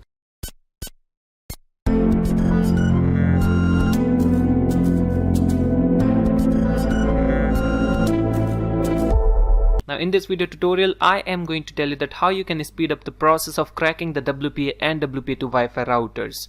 For now, I am using Kali Linux 2016.2 into my VMware workstation, and I have connected the external USB Wi-Fi adapter which supports the monitor mode, and I have enabled the monitor mode as well. They can see a list of interfaces as well. Now what I will do is I will simply search the routers around me. So for that I will simply type in a command called airdump ng-n0mon, and here we have the list of routers which are around me. Now I will simply press Ctrl C, and now what I am going to do is I will try to hack this particular Wi-Fi router, that is PNP guy. Its encryption is WPA, authentication is PSK. So now I will simply copy the BSS ID and I will type in a command called airdump ng, where BSS ID is the router MAC address and the channel on which PNP guy is operating is 11. So I will simply type in the channel as 11, and now I wanted to write all the packets in a file called PNP. Now I will specify the name of interface, and that is wn0mon. Now what this command will gonna do is it will capture all the packets of this particular router into a file called PNP. So let me hit enter. Soon we will get the list of clients connected to this particular Wi-Fi router, and here we have 2 clients connected to this particular Wi-Fi router. Now what I will do is I'll try to capture the handshake. So for capturing the handshake, I will simply disconnect only one client from this particular Wi-Fi router, and that is going to be this one. Open another tab and type in here replay ng, and I will send the deauthentication packets, and the number of packets will be 32. And access point is this is our Wi-Fi router, or you can say the access point as well. I'll copy the MAC address, and then I will specify my client, and client is this which I want to disconnect, and I will specify wn0mon. Now I will hit enter. Now they can see guys, it will send a 32 deauthentication packet to this particular Wi-Fi router to disconnect this client connected to that particular Wi-Fi router. And they can see guys, we have got the WPA handshake. What I will do is I will simply type in here ls, and pnp-01.cap file has been created, and this is what we call handshake. Don't forget to press the Ctrl C here. So now what I will do is I will go on to my browser. I will go on a website called hashcat.net. Now I will go into the converter, and now I will browse that particular file, that is pnp-01.cap, and now I will simply click on convert. Now it will upload the file on their server, and a converted file will be given to us. Now I'll simply save that file. Now I will simply rename it to pnp hash. Now what I will do is I will not crack this file on the VMware workstation because I have graphic card installed onto my host computer system, and that is fully supportable because I have installed all the drivers of that particular graphic card. But in VMware we don't have the drivers for it. So what I will do is I will send this file to my host operating system. So for that I will make the use of share folder. So I will simply go inside the directory called downloads, and there we have a file. Now I will copy this file to mount, then hgfs, then a share folder, share with Kali, and now this file will be shared to my host operating system, and there we have it, pnphash.hccap. Now what I will do is I will download a package from the hashcat.net, and the package name is version 3.40. I'll simply click on it. It will take some time to download, and there we have it, hashcat-3.40. Now I will extract this file into my D drive. Now what I will do is I will simply copy hash file into that particular folder. Now I will simply open up my terminal, and I have also created a word list which is also available in this particular directory. Now I will simply type in here hashcat64.exe. cracking mode will be WPA, and that is denoted by 2500, and now I will specify something here, that is -w3, which will speed up the process of cracking. Now I will specify hash file pnp hash, and I will specify the word list as well. There I have 1 GB word list, so I will specify that word list, and now what I will do is I will simply hit enter. Now it will parse the word list, and you can see the status by S. You can pause this process by P. You can resume this process by R. So I'll simply press S, and they can see guys, cracking process is very high. You can see 203.5. It means more than 2 lakh keys are being checked per second. And if we do this particular process with aircrack-ng, then it hardly goes up to 5000 keys per second. But here it is checking 2 lakh keys per second. It means the cracking process is very fast, because I have the GPU installed into my host operating system, and that GPU is GeForce GTX 10600 6GB graphic card, and that's why this process is very fast. So it is always recommended to crack the hash file from the hashcat, because it parsed the word list and then it used the key spaces to crack the password, and that key spaces make the cracking process faster. So even if you don't have the GPU, then hashcat will check up to 15,000 keys per second, whereas in aircrack-ng, if you don't have the graphic card installed, then it will go only up to 2000 keys per second. So it is always recommended to do the brute force and dictionary attack with hashcat, and that makes the process very faster. And you can see, guys, we have got the password in 3 minutes 51 seconds, and the password is right in front of us, and it has checked more than 5 crore keys. I hope you guys like this video. So if you guys like this video, then give it a big thumbs up. Thanks for watching this video, guys. See you in the next video. Hey, what's going on, guys? My name is Parvinder from P&P Tutorials, and you're watching the P&P Tutorials.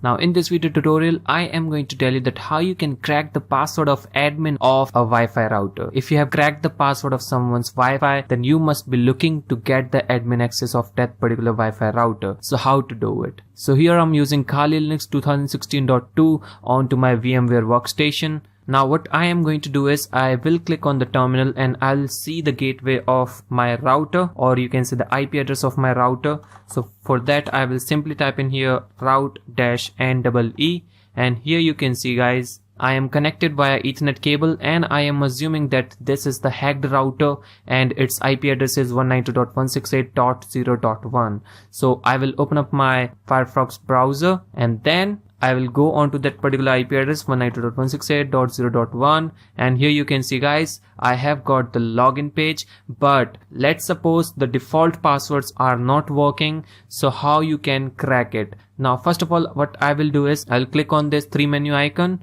and then click on the preferences and then go to the advanced settings and then go to the network, then click on settings. Now I will set up manual proxy configuration. For that I will simply click on this radio button, and then I will enter the HTTP proxy as 127.0.0.1 and port number will be 8080, and simply click on OK. Now what you need to do is you need to open up your Bob suite, and here I'm using the free edition of Bob suite. Simply click on the temporary project and then click on next.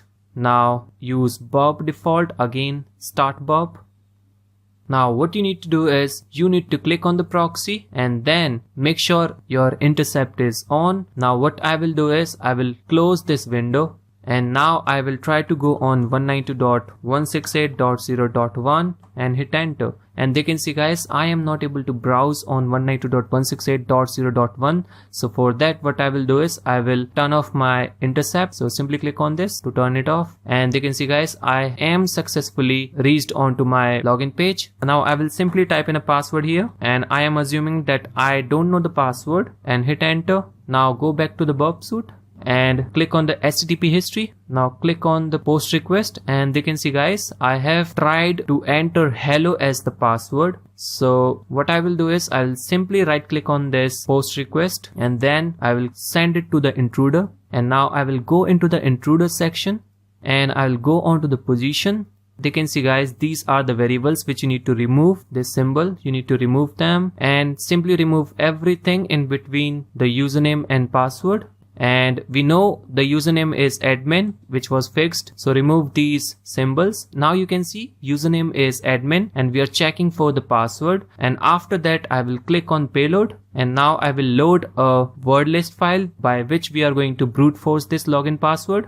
So I'll simply click on load, and what you need to do is you need to go onto the root directory, and now I will go inside the user directory and then I will go into the share. After that there must be a directory called word list, and there it is. Now I will simply choose this word list, that is fasttrack.txt, or you can make your own word list by using crunch tool.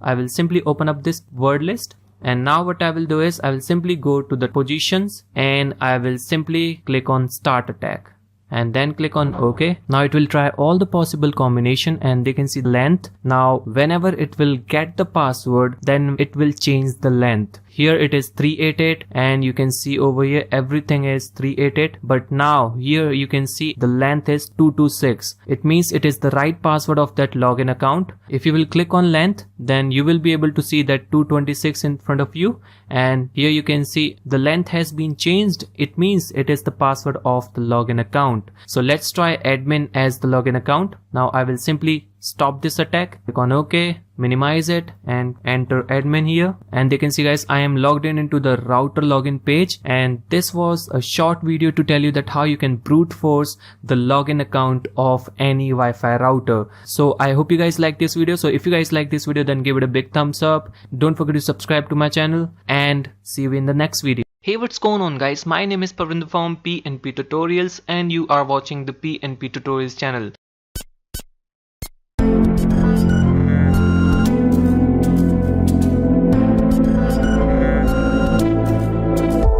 Now in this video tutorial, we are going to look at the techniques. By using these techniques, we can prevent your router from hacking. So first of all, we have talked about the deauthentication attack on the different routers. Let's say if you have a router and your neighbor is attacking on you by the deauthentication attack, then how you can prevent yourself? It might happen your attacker will be having the 2.4 GHz frequency Wi-Fi router. Then what you need to do is you should buy a dual band Wi-Fi router.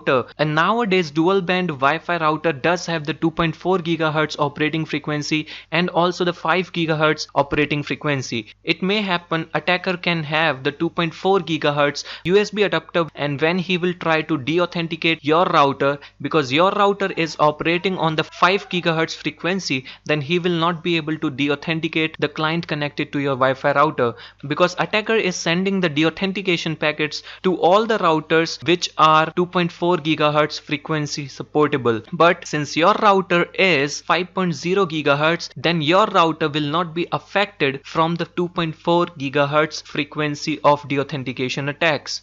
So this was the prevention from the deauthentication attack. Now second way, we have talked about WEP Wi-Fi attacks. We have seen 5 different ways how an attacker can crack the password of WEP account. I would never suggest you to operate your Wi-Fi over the WEP, because if your Wi-Fi is on the WEP, then you are 100% hackable. So I would suggest you to upgrade your wireless security to the WPA or maybe the WPA2. Now if we talk about the WPA and WPA2, then we have applied many attacks, like we have applied brute force attack, we have applied fluxion tool, Wi-Fi Fisher tool, and so on. So I will tell you how you can prevent yourself from brute force attack. I will suggest you to use the strong password, which must be having symbols, numbers, letters, and so on. And your password should be greater than 14 to 15 digits or 14 to 15 alphanumerics, because if your password will be larger, then attacker